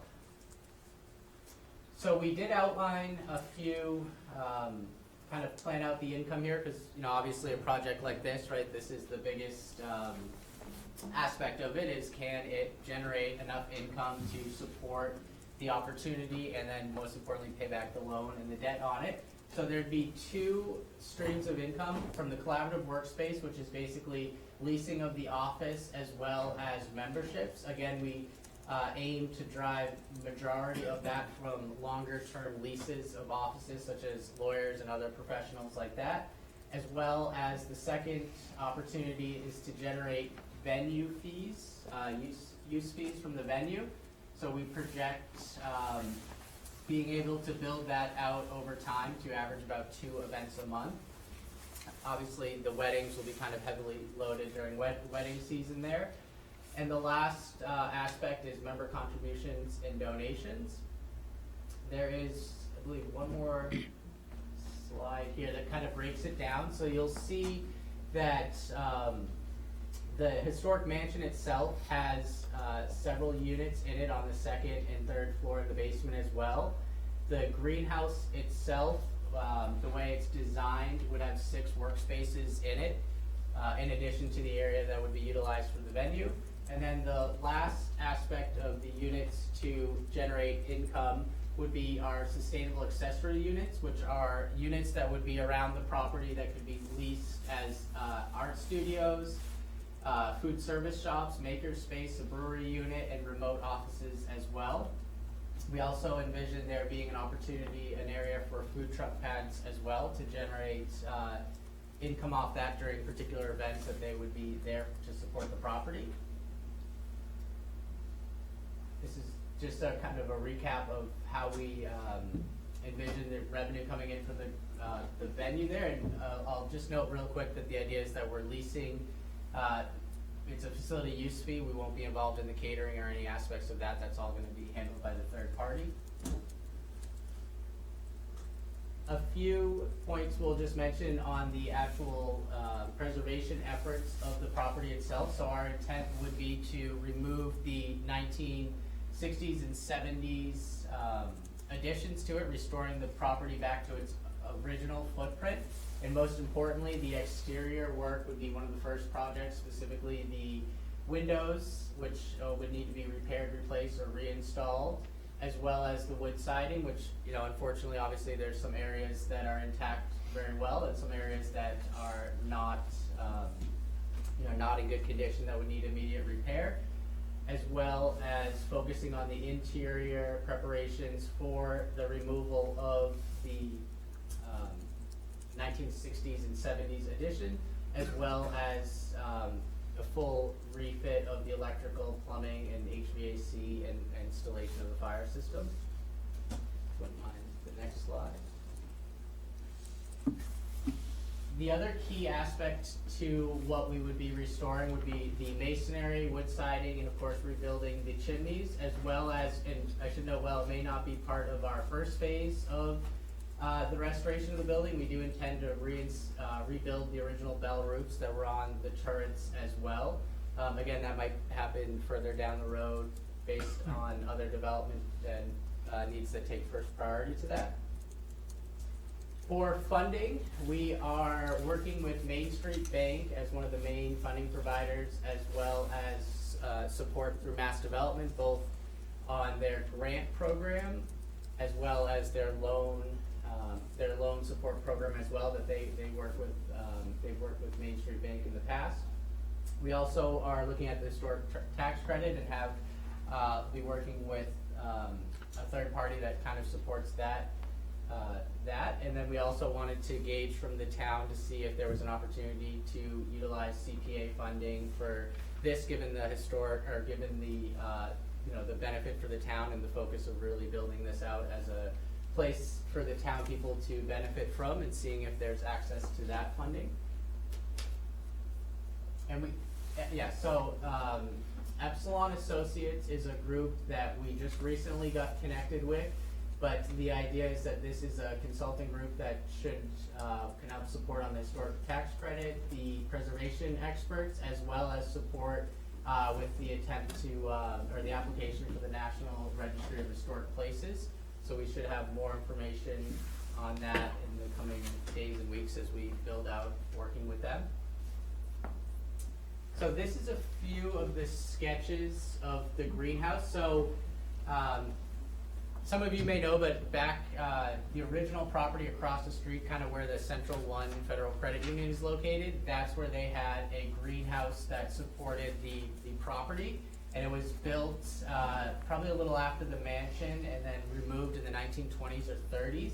And our vision is to build a replica. Obviously, there's not much information on it, and we'd be building this in to conform with modern in building codes and environmental requirements and energy efficiency and whatnot. So it wouldn't be an exact replica by any means, but the idea is we follow the same footprint. You can see it's a T pattern, like the original greenhouse, and that's what enables us to use it for both the collaborative workspace as well as the venue, where this aspect here would be the venue that would be open for weddings, events, corporate functions, and that part across the back there would have 6, 3 and 3 on each side, 6 workspaces or office units, depending on what the need and the the demand from the community is on that, as well as, so when you're having a wedding here or an event at the venue, you can block off the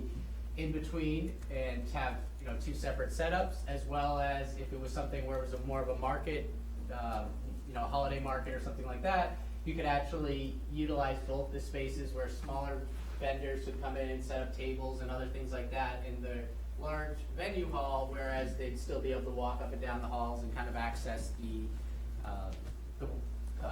offices or the workshops of the last other section there of the greenhouse. So I think there might be, this is just another renderings, and these are the sketches that we've put together, but we do have some updated version that the architect is working on. There might be another, okay, yeah, so this just shows where we envision placing the greenhouse. So you can see here that the original property is right there. The dotted lines are the 60s and 70s additions that we would demolish, and then we place the greenhouse there. You know, exact location may adjust a little bit, but the idea is to place it close to the mansion, but we don't envision the two properties being connected, at least at this point. And you can just, I'll just point out real quick. So this vertical part right here would be where the venue would be, and then the offices and shops would be on that part stemming out to the left. If you mind the next slide. So this is one of the sustainable units. So this particular one would be the largest of all the 14 units, and it's two 40-foot shipping containers, one going this way and one going this way, basically creating an L.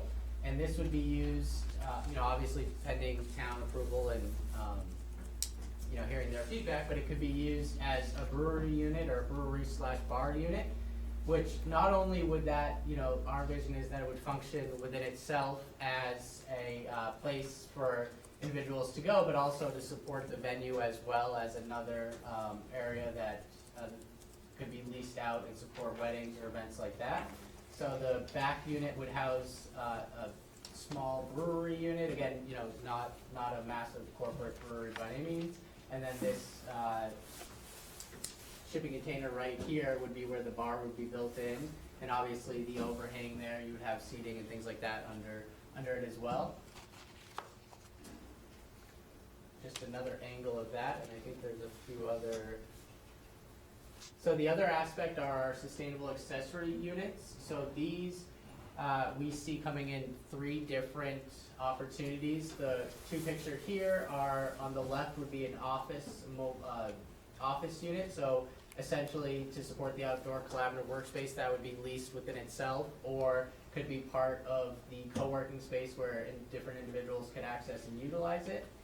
The unit on the right would be set up to support the collaborative workspace, but more of a crafts or art use case. And again, most of these units could be interchangeable depending, you know, from a use standpoint, depending on the demand from the community and what the needs are for the space. The only ones that would be a little more set for their use would be the food service units, which would be plumbed and have the kitchen setups and everything like that. So that would be a little bit more of a fixed use on that one. And I believe there's a few more slides here. And you know, we know that you know, the facades of these, relatively speaking, while they are built from the structure of shipping containers, we can add different facades to them, keep them in their original state. Obviously, these particular ones, an artist has done murals and things on it, so there's many different opportunities that we can do with the units to help support the aesthetic appeal of the property. A little bit on the background of Container Built Group. So when I grew up here in town, graduated from Algonquin and went up to college in Vermont, and left college and was working for a logistics startup, kind of traveling around the country, and really we were working with a lot of harbor ports and things of that nature. With obviously we had access to a lot of shipping containers, and we really started to see that, okay, there's an opportunity to use these as building blocks. So we started building tiny homes out of them back in 2018. Then during COVID, we got some orders to kind of build the office unit versions of those. So that was kind of the transition there that got us thinking beyond the tiny homes and using these sustainable units for other aspects of it. And then the other few points here that we'll mention is it's a very sustainable approach because first and foremost, you're using recycled shipping containers, but secondly, they're very energy efficient, especially once they're fully insulated, and we use a lot of sustainable practices to support that aspect. And we have some units that are already in development, about 60 to 70% complete, that we would utilize for this project as well. One more slide. So the other aspect, when I was in college too, I got linked up with a group that's basically kind of hands-on historic preservation work. A lot of it more so around nautical things. So these are just a few of the projects I've worked on. Restoring a 1932 RWK, and this is one of the first projects we got going up there in Burlington, Vermont when we were in college, but there was an old kind of dilapidated 1930s boathouse right there on Lake Champlain, very beautiful location, but the owners really were in their 80s and 90s and could not really do much with it, so we worked to help preserve the building, and now, prior to COVID, it was then kind of rehabbed to a mini little kind of snack shack type setup because there's a walking trail right up here, bike path actually I should say, and the lake is in front of it, so draws a lot of people to kind of come down and have their snacks and drinks and kind of just enjoy the property. And it's even though the property itself is privately owned, it's very much open to the public. Kind of COVID has changed that a little bit.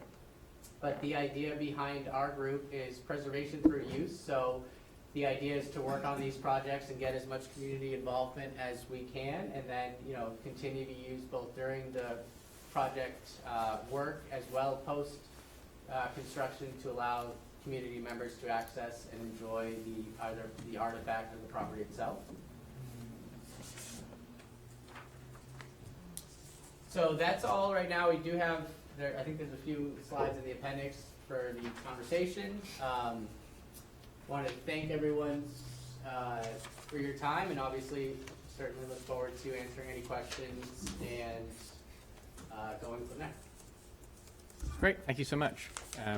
So we'll start over here, and I'll get the conversation started, and then we can move on to the committee and then the staff, and then we'll loop it back around. A couple of things right off the bat that come to mind. How much, if any, excuse me, zoning or planning, how much, if any, sort of regulatory land use planning or zoning relief do you anticipate for this project? Or is this, in your analysis, sort of an as of right under the proposed zone change? So our development partner, Mark, who's been on the zoning board of his town, would probably be able to answer a lot more specific on that, and certainly in the follow-up we can get that to him. But we do, with the idea that the property would be placed under the commercial zone, we do see that would, that our proposal would fit into that. But the specifics on that, I can definitely get more details on that for you in the coming days. Okay. The one thing that comes as a difference in your presentation from the initial response is the addition of Epsilon Associates, obviously, and the consideration of historic tax credits. Yeah. Can you kind of get us up to speed as to how that, or if it does at all, how that might change your underwriting assumptions or your timeline or anything? What has that done to advance? Yeah, certainly, because obviously that's going to take a little bit longer to tie together. We did just begin the conversation through our real estate development lawyer. That was the one who kind of connected us with these individuals. So it's specifically, I'd have to kind of check with them because again, we just started that conversation. Okay.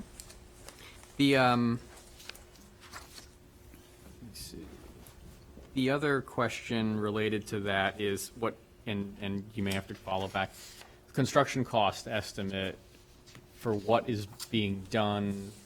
Do you expect that to change or evolve as you introduce historic tax credits? And maybe you can talk a little bit more about the construction estimates? So we do anticipate that to adjust, certainly, especially on the sustainable unit side of it. Originally, kind of our outline was they would be kind of standalone units, but when we were discussing with the architectural firm, they're going to put together a few kind of ideas of them being more grouped together for, you know, better aesthetics as well as more efficiency in the build out and design. And we do see that that might, you know, cost a little bit more than just the units that we've built traditionally, where they've been standalone units that are relatively you know, not that expensive to build, and they're more modular intake. But in discussing with the engineers and the architects, they certainly want to present you know, an alternative, more fixed build, still using the units, but we do anticipate that that might adjust the budget that we outlined for. Okay. And who's the architect you're working with? So that was also a recent update with the lawyer we were working on. Acropolis, Acropolis. And we can send, as part of kind of the follow-up packet, more information on that. Okay, great. Let's see. Let's talk about construction costs a little bit, because I think that's the big question that's looming. I don't know if you were able to review the previous work that the town had done with, you know, varying estimates of anywhere between $5 and $10 million in costs, basically just to get the building up to speed and to make improvements and expand the use. How do you reconcile that against your assumption that you're going to spend about $2 million in hard costs on restoration and, you know, maybe a little $1.8 million on soft cost contingencies, demolition, site work, et cetera? Yeah, so, you know, we certainly are aware that that's kind of, there's, you know, big discrepancy between those two numbers. And I think a lot of it comes down to our group itself, especially the woodwork, right? The exterior work, that's what we do, that's what our group does. So we envision a lot of, we call them like work program sessions, basically. So we're able to get that together. And, you know, while we're certainly not thinking that that's going to be facilitating the whole project, obviously any of the electrical, plumbing, and all of that nature will be hired out. But we do see, based on, you know, our ability of past projects and how the group functions, that we're going to be able to offset the cost by doing, you know, having our members do the work. And again, you know, knowing that what we've learned with projects like this, right, is they kind of take on a culture and an atmosphere of their own, right, where we definitely think that, especially the way that we're seeing the development happen, right, it's not a massive day one, full-on, multi-million-dollar complete rehab of the building, right?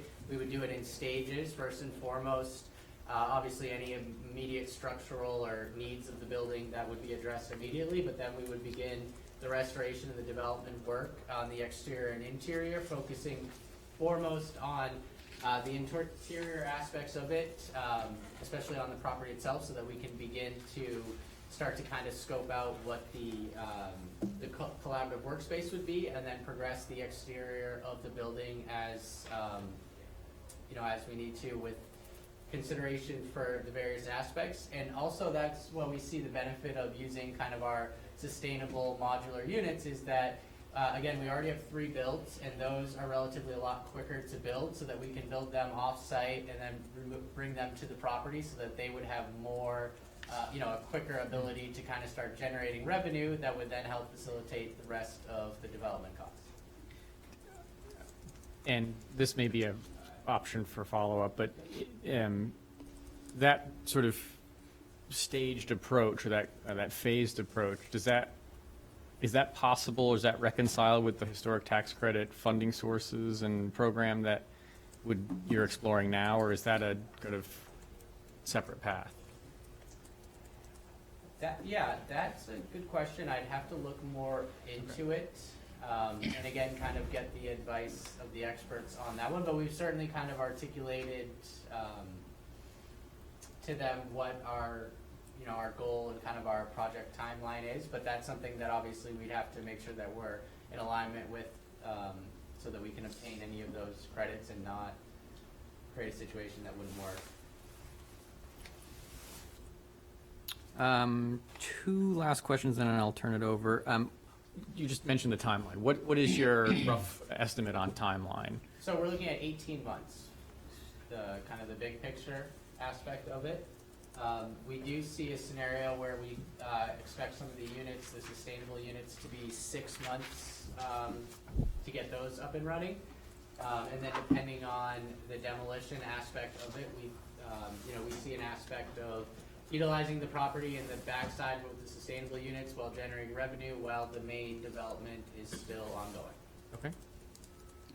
And other things as they come, the turret roofs and things like that, That we right? would anticipate Optional. would be further down the Long- road, right? I think that would be an example of something that may happen year 2, 3, or 4 or beyond that, right? Depending on funding and what we're working on. But obviously weighing the tax credit aspect of it, that might accelerate that. But the idea is to first and foremost, focus on the immediate needs and then work on some of the aesthetics as well. Great. The last question I have is on the sustainable accessory units, these container, the examples you showed, are they in place right now that are up and running? Where are these, what's your previous experience? I know you said you had some residential tiny houses and some on the commercial side. Maybe you could just give us a flavor of what that looks like. About a dozen of them, I'd say 8 tiny homes, and the remainder being kind of the office units. And actually, when I started everything, it was in Portland, Oregon. So that's where they have a community out there called Green Acres, which is kind of a collaborative workspace, but more of an artist and kind of craftsman workspace. Than ours would be a little bit more geared towards collaborative workspace, more office type setup. But that's, I think, the best example where we have 2 units that are the 20-foot units. They're basically art studios, for lack of a better word. And they're in this area right on the river there, and it's kind of like an eccentric art community, basically, where they have a little pavilion, they do venues, stuff like that. And then there's different shops around it. The shops themselves are actually made out of various shipping units. We participated and helped building one of those, but not the main building that are on site there. That's really neat. Those are cool. It's a cool environment out there. It's a little different than out here, that's for sure. Well, terrific. Mr. Chairman, I'll turn it back over to you for the committee's input. All right, so I guess I'll kick it off. So it seems like you've got a lot going on the site in terms of different types of uses, and who is going to manage that? And have you done anything that complicated before? Yeah, so the idea, I would manage it along with our group, even post-construction, right? That's kind of, the part of the vision here. My background is with startups, logistics startups, and scaling those. So and obviously building the tiny homes and working on those particular projects. So while I, specific experience with this type of project, it's a lot with the moving pieces of the startup. So I understand kind of your concern there that there's a lot that would go on, but that's exactly kind of how we build these startups, right? And we built them from the ground up to now they're in 60, 70 markets. And ultimately at that point, it's, managing all the moving pieces on our end, right? Also, as well as to keep things, even though, I know in our explanation here and kind of looking at it, there is a lot of moving pieces, but at the end of the day, really keeping focus on the simplicity of it. So building the units themselves, that's fully within our wheelhouse. The developer, Mark there, focusing on the building of it. And then post-construction, we do have a member who's an event planner and coordinator, so she's kind of going to manage the wedding venue side of it. And then I'll focus on the collaborative workspace and managing the co-working space and that aspect as well. Thank you. Anybody? Norm? Sure, I'll go next. So my primary interest is in the mansion itself. And restoration of a mansion like that requires a lot of skill and a lot of experience and a lot of rules. So I'd like to know who you would have that would work with you to make sure you understand the Department of Interior specifications for restoration, that they have to be followed on the work on that mansion. Yes, so that's part of the arrangement with Epsilon Associates. So they're, and they, can't think of the individual's name, but that was part of the conversation as well, because that was kind of an exact concern they brought up, is even though our group does a lot with historic artifacts, it's a lot more of the work, the work itself and working on the boats and the projects, and it may not have, not as unique as this particular challenge. So we are aware that we would have to have a specific, an expert that would help manage and oversee and, support that as well. Okay, thank you. Okay, my turn. So on page 13 of your proposal, you talk about proposed ownership structure. And it sounds like there would be two groups, one, the HAPO, and one, the White Cliffs Preservation Organization. How do you envision White Cliffs Preservation Organization coming together? So, yeah, so essentially, and yeah, I can definitely add some clarity to that, because how we've done these projects in the past, right, and especially with the ship, right, a separate entity is formed that actually purchases it, and even though we're part of the group HAPO, a new LLC is set up. So that was kind of the intent with that. It would actually be the White Cliffs Preservation Organization that we would set up to facilitate the transaction, and obviously, explore with the town, whether the purchase is more in line with what the vision is, or a longer term lease of it. Does that answer your question? Yeah, sort of. It just, so the White Cliffs Preservation Organization will own it? If that's the, yeah, I mean, if the idea is either would own it or lease it, depending on, the conversation with the town. And then that would function, would operate the two, the venue and the collaborative workspace. Okay, and I just have a short answer question. Yeah. How many people do you think the greenhouse would accommodate for an event? So right now, it's 175 to 200. Okay. Thanks. So my question is on your vision for White Cliffs Mansion and the surrounding landscape grounds. So your proposal to recreate the greenhouse and restore gardens and pathways, et cetera. And on top of that, you're going to have 15 sustainable units that are modular, and they're really not shown on the site plan as how those would be positioned on the property and how that ties in with this recreation of a 19th century estate. Exactly, yes. So modern meets the past, right? But so the back side of the property is where we envision those, so they're out of sight from the main road, as well as the gardens taking up the front space. And I think a lot of that gets into how we would build out both the, we're seeing them kind of in two different pods, if you will. One where the brewery is, where the food service ones would be, and then the other ones where the office and workshops would be, just to have a little bit of separation for those. And we do, I guess it's kind of tying that into the aesthetics of the property, right? Part of that is our vision is to kind of place one of the gardens in front of them, so that it's kind of obscuring some of the view, at least from the venue, right? Because also we got to take into consideration, the event venue and viewing that as well. But the sustainable units would be across the back, essentially parking lot arranged in an L formation. Does that help answer your question? Well, would it have been helpful if we had a site plan representing how these pieces relate to each other? Yes, so that's something I can send over absolutely as part of the follow-up. There is a much more detailed, I know there was like an original sketch of it, but now we've got a firm working on kind of, much more detailed and more correct and representative drawing that I think might help shed some insight into that. Have you done any of these sustainable units in the state of Massachusetts? Yes, well, the tiny home ones. So built Are they functioning houses now? Yep, yep. Okay. Not in the particular one here is more of like a 3-season one, so it's not utilized in the winter, at least that I'm aware of, but. Well, it'll be a real challenge to get these approved if they're, how do you handle fire protection, So fire yeah. alarms? I should note that they are, even though they're built out of a shipping container, they're built following all the codes. You're basically just building within the shipping container.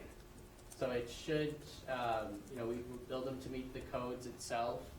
And I think that's also why the architect mentioned, we might need to go the course of, instead of them being standalone units like what we've originally envisioned and how we've originally built them, but really tying them together to some more of a fixed structure that would, of course, at that point allow for more opportunity to meet all the codes, and then ideally, better on the or higher likelihood of the approval aspect of it. So I think that's something that that group working on can kind of help solve both of those with getting a better visual of where these would be, and then showing what the fixed version of the structure would look like beyond just the individual mobile units that we were originally envisioning for the property. Is this Acropolis design that you're working with for these sustainable units? Oh, the design firm? Yeah. Yeah, so we just started that. There is another group though out of California that might help with some of that as well, that builds specifically more of the fixed versions of the units. So I think that will help on that aspect. So adding to the discussion about the container construction and just sort of the long-term, vision of this committee for that property, what's the life cycle of one of those units? And, what happens to the financial model if you talk about they can be deconstructed, so then what happens to the financial model if that's not there? I think all of us are struggling a little bit with the lack of permanence with that aspect of the solution, both financially and physically. It's hard to develop the site completely if you have an area where you have basically temporary structures, right? Yes, and I think that's kind of what's also leading where they'll be more fixed than maybe we originally envisioned for this, based on, I think, a lot of considerations. But the purpose, the original idea behind them being more modular and just how they're built, right, and how they can be moved anyways, was that it wasn't necessarily creating a, ongoing, impacting the property for anything future development down the road. But I think that what we're looking at, they would be a lot more fixed would be fixed in nature. And certainly the kind of to your point on how the lifespan of them, but they're incredibly well built, and they're not to say that they're only going to last 25 years or anything like that. It's just to demonstrate that if there was a future change down the road, and again, 25, 50, 60 years from now, whatever it is, that they would be easier to dismantle, and in doing so, you would have less impact on the property than traditional built development or construction. So when you say they're well built, for instance, I see a lot of glazing on them. Is that is it double glazed? Are what's the R value of those walls? If you're starting with a metal wall? Yeah, so we do, they vary, one of the R32, I believe, on the sides. And then what we do is, so the metal wall, then the vapor barrier, and then we do the full spray foam insulation. And, we're building it out of the 2x4s inside, so you do have incredibly well insulated. It's kind of like the basement effect, right? So in the summer, they're a lot cooler inside, and then in the winter, they retain the heat as well on that. But the majority of them are basically showing 2 or 2.5 of those types of walls, right? And then they tend to be very open otherwise. So it seems to me that it's sort of this blended construction. Yes. As far But as you're saying that those walls are all as weather tight or Massachusetts weather and can sustain, all four seasons Yeah, they efficiently. Yeah, especially, I mean, some of the tiny homes, they're, Portland, Oregon, they're up by Mount Hood, and they're very well insulated, but you're correct in the sense that, especially like the office unit that has a much more of a glass wall would be different than, if there was more insulated space on that aspect of it. Just before we get to the staff, I had just a follow-up because something came up. Parking on site. What is your projection of how much parking you would provide? Assume you need to create additional parking because you're going to be putting some of those sustainable units on the existing parking areas. What is the projected site capacity for parking in your program?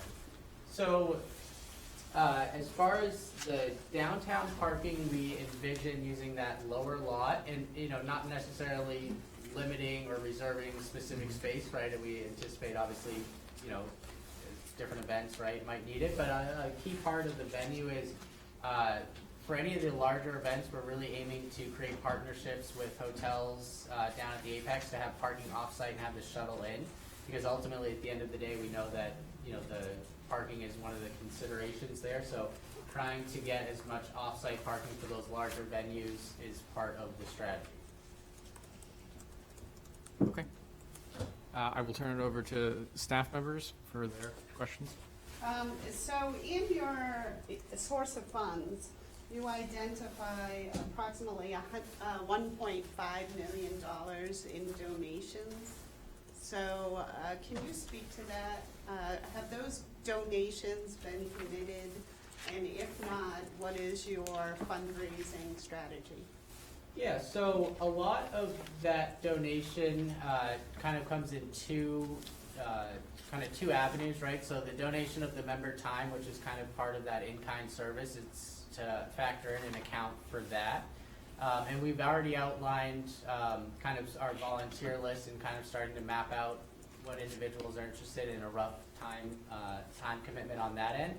The second aspect is more on the material aspect of it. So that's what we're focusing on right now, especially with my current full-time job is logistics for building and construction companies. So we have well-established relationships with them where we're discussing how we can get them to participate in either heavily reduced material or some of the material donation as well, which we anticipate to make up a portion of that as well.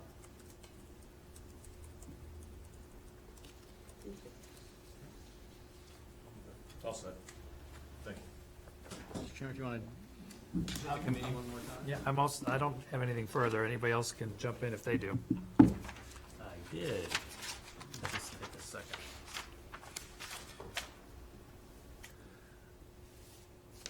Here it is.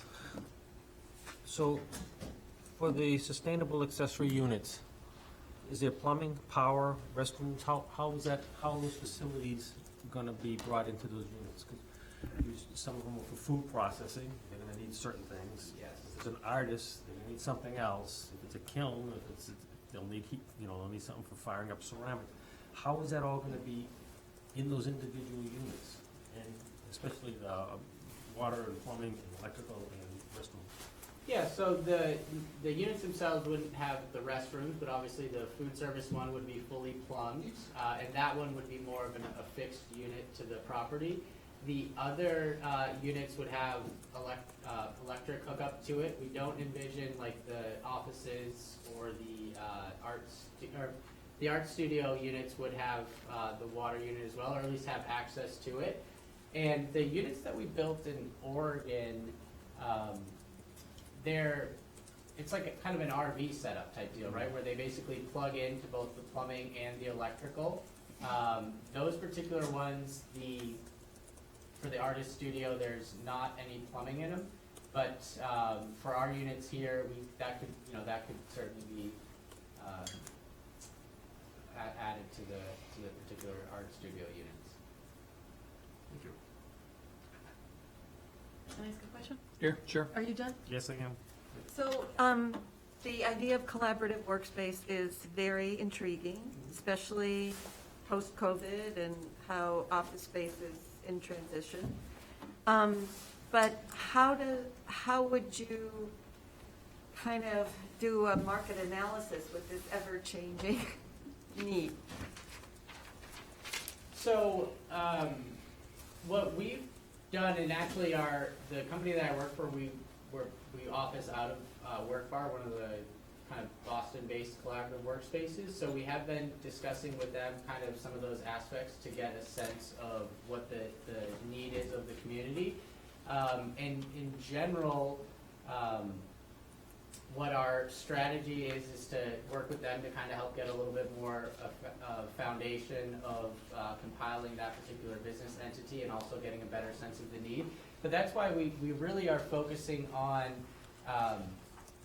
the committed leases of the private offices, right? And the actual member-based workspace being a smaller part of that, because we envision that, taking a lot more time to grow, and the revenue on that is much smaller anyways than the full lease of the building. So the main revenue of the collaborative workspace itself is going to be on the leased either single or double suite offices, and then any of the kind of member working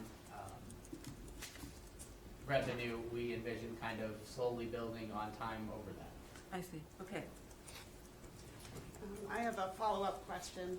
So you're talking about your members who would donate their labor.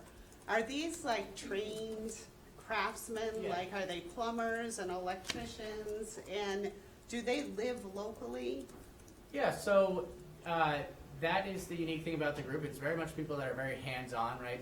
Especially people that like being involved. There are plumbers and electricians in the group, a lot more woodworkers. I would note though, any of the plumbing and electrical work, obviously that's going to all be hired out and done by trained and licensed professionals. A lot of the members themselves, though, they'll have their own business. Like, for example, Mark being a member, right, he's going to donate a lot of his time and his business's time as well.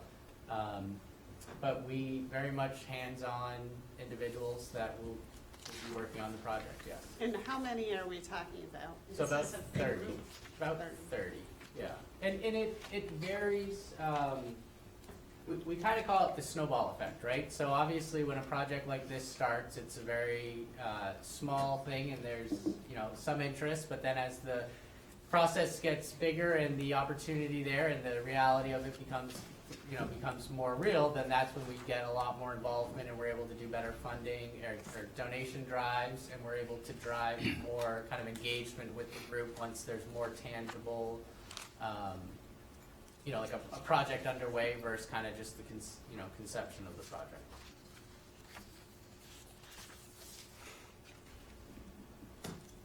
Good. Anybody else? I have one more question. So if I wanted to have a small party, Yeah. not in the greenhouse, Yeah. could I use the mansion? Yes. Okay. Yeah. And also another thing would be like the pavilion might be an option for that, or the brewery unit that we described would be an option for that as well. Okay. So we definitely, envision kind of smaller event, opportunities for those as well. Uh-huh. Okay, thank you. All right, I guess that's it for questions. Well, thank you very much. We certainly appreciate your time and efforts and your diligence. I know you came back to the property yesterday to do another walkthrough. I hope that was fruitful.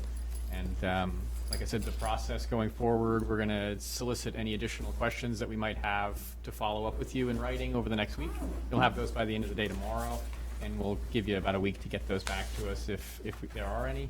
And that is basically our expectation of sort of the end of our back and forth. We'll have all the information the committee needs, hopefully by then, and we'll progress from there. So I want to thank you very much for your time and energy and your vision. It's really quite remarkable, and we thank you for that.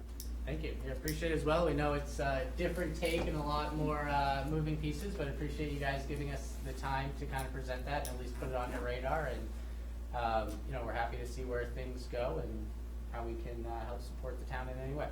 Great, thanks so much. Thank you. Thank you. And before we adjourn, I did want to just mention that if anybody, anybody in the audience today or anybody in the public has a comment they want to circulate to us, you can send it directly to me, and I will distribute all of those to the committee. So you can take a card if you want. My email's on the website. It's bpelletier@kirkco.com. Thanks so much. So are you, where do we go from here? So we're gonna send them the, Yeah. Follow our agenda. Yes, sir. excuse me, we're not adjourned. We're not adjourned. We're not adjourned, so if you could. Oh, sorry. Just, You go out in the hallway, that's I fine. apologize. so, yeah, basically, we're, the next steps, and I'm sure once John is feeling better, he'll circulate some information, but the next steps are, we're going to, like I said, by the end of the day tomorrow, I request the committee send to me any follow-up questions you would like answered in writing. I will circulate that to the respondents by, 5 o'clock tomorrow evening, and expect responses by 5 o'clock Thursday of next week. So I'll have those all back to you. In the meantime, do we have the sheet that, the analysis sheet? No. No, I believe John had something. Okay. We're going to circulate an a simple Excel sheet so you can tabulate all of your, each category, and then I will organize that and aggregate all of that information for our next meeting. And then the proposal is that at that meeting, we will have all of our information, we will have done all of our thinking, we'll have asked all of our questions, and we can deliberate in earnest and potentially make a decision at that time, or leave the opportunity to continue deliberation. Laurie, do you think John wants us to set up a meeting now, or does he want to wait till we get some of this other stuff done to come up with one then? I think we should probably schedule another meeting, make it a tentative date, because of course, we don't have John here, and I know we want to be part of that conversation. So then we'll confirm with him afterwards. Is it something we want to have within the next 2 weeks, 3 weeks? Sooner is better than later. I agree. And I would suggest that we do it while things are still fresh in our mind. And it'll probably be a longer meeting, I would imagine. Yeah, I would reserve a couple of hours for that. Okay. For what it's worth, I'm leaving the country on the 28th for 2 weeks. So the 26th might work. Yeah, so, just to remind you, by the 13th, this Friday, we'll have questions from you folks. By the 19th, we'll have a response from all of those questions in writing. So really, any time after that, I think, is probably appropriate. The 26th is a good option for me.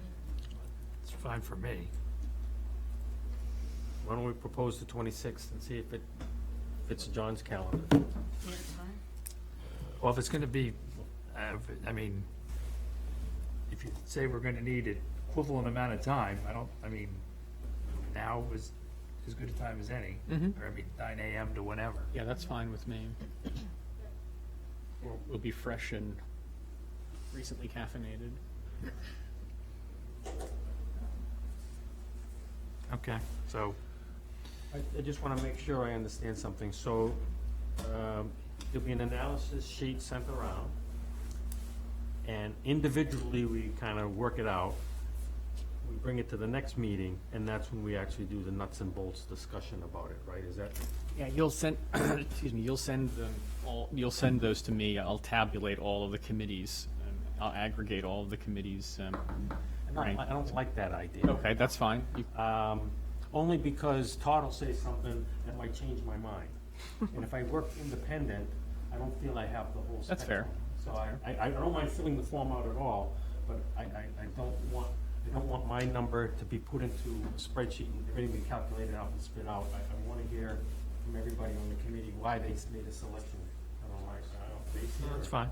That's entirely up to the committee. So I don't mind sending it to you, so you can compile it, but I just want us to have. Sure. Reserve the right to change your answers.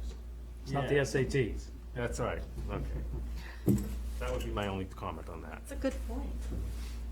I don't know how many times- Whatever the. I was gonna say, I committee don't think it has yet, so I don't know why. I have no strong feeling one way or the other. Will that meeting be open to the public? Yeah, I mean, I think they're all open to the public, it's Okay. just a question is whether Be it there's public Zoom or in input. person? If they're coming here, it's gonna be in person. Okay. Is there any benefit, I share screens here, but I don't know if you would tabulate, if we would be looking at any of that, or if we're gonna have any additional visual material through here. It's possible. I mean, I guess we'd get those in advance. Yeah. anyway. Okay. Either one's fine. Anything else? Meeting minutes? We know you can't do minutes. Oh, I've been told we're not gonna do minutes, oh, fine. so we're not gonna do minutes. All right, sounds good. I like that, one less thing. Anything else? Anybody? Motion, nothing? Move to adjourn? I'll make a motion to adjourn today's session on the White Cliffs Committee. Second. All right. Julianne? Aye. Norm? Aye. I vote aye. Tom? Aye. Diana? Hi. Adjourn. Thank you, everybody. Thanks so much. Thank you.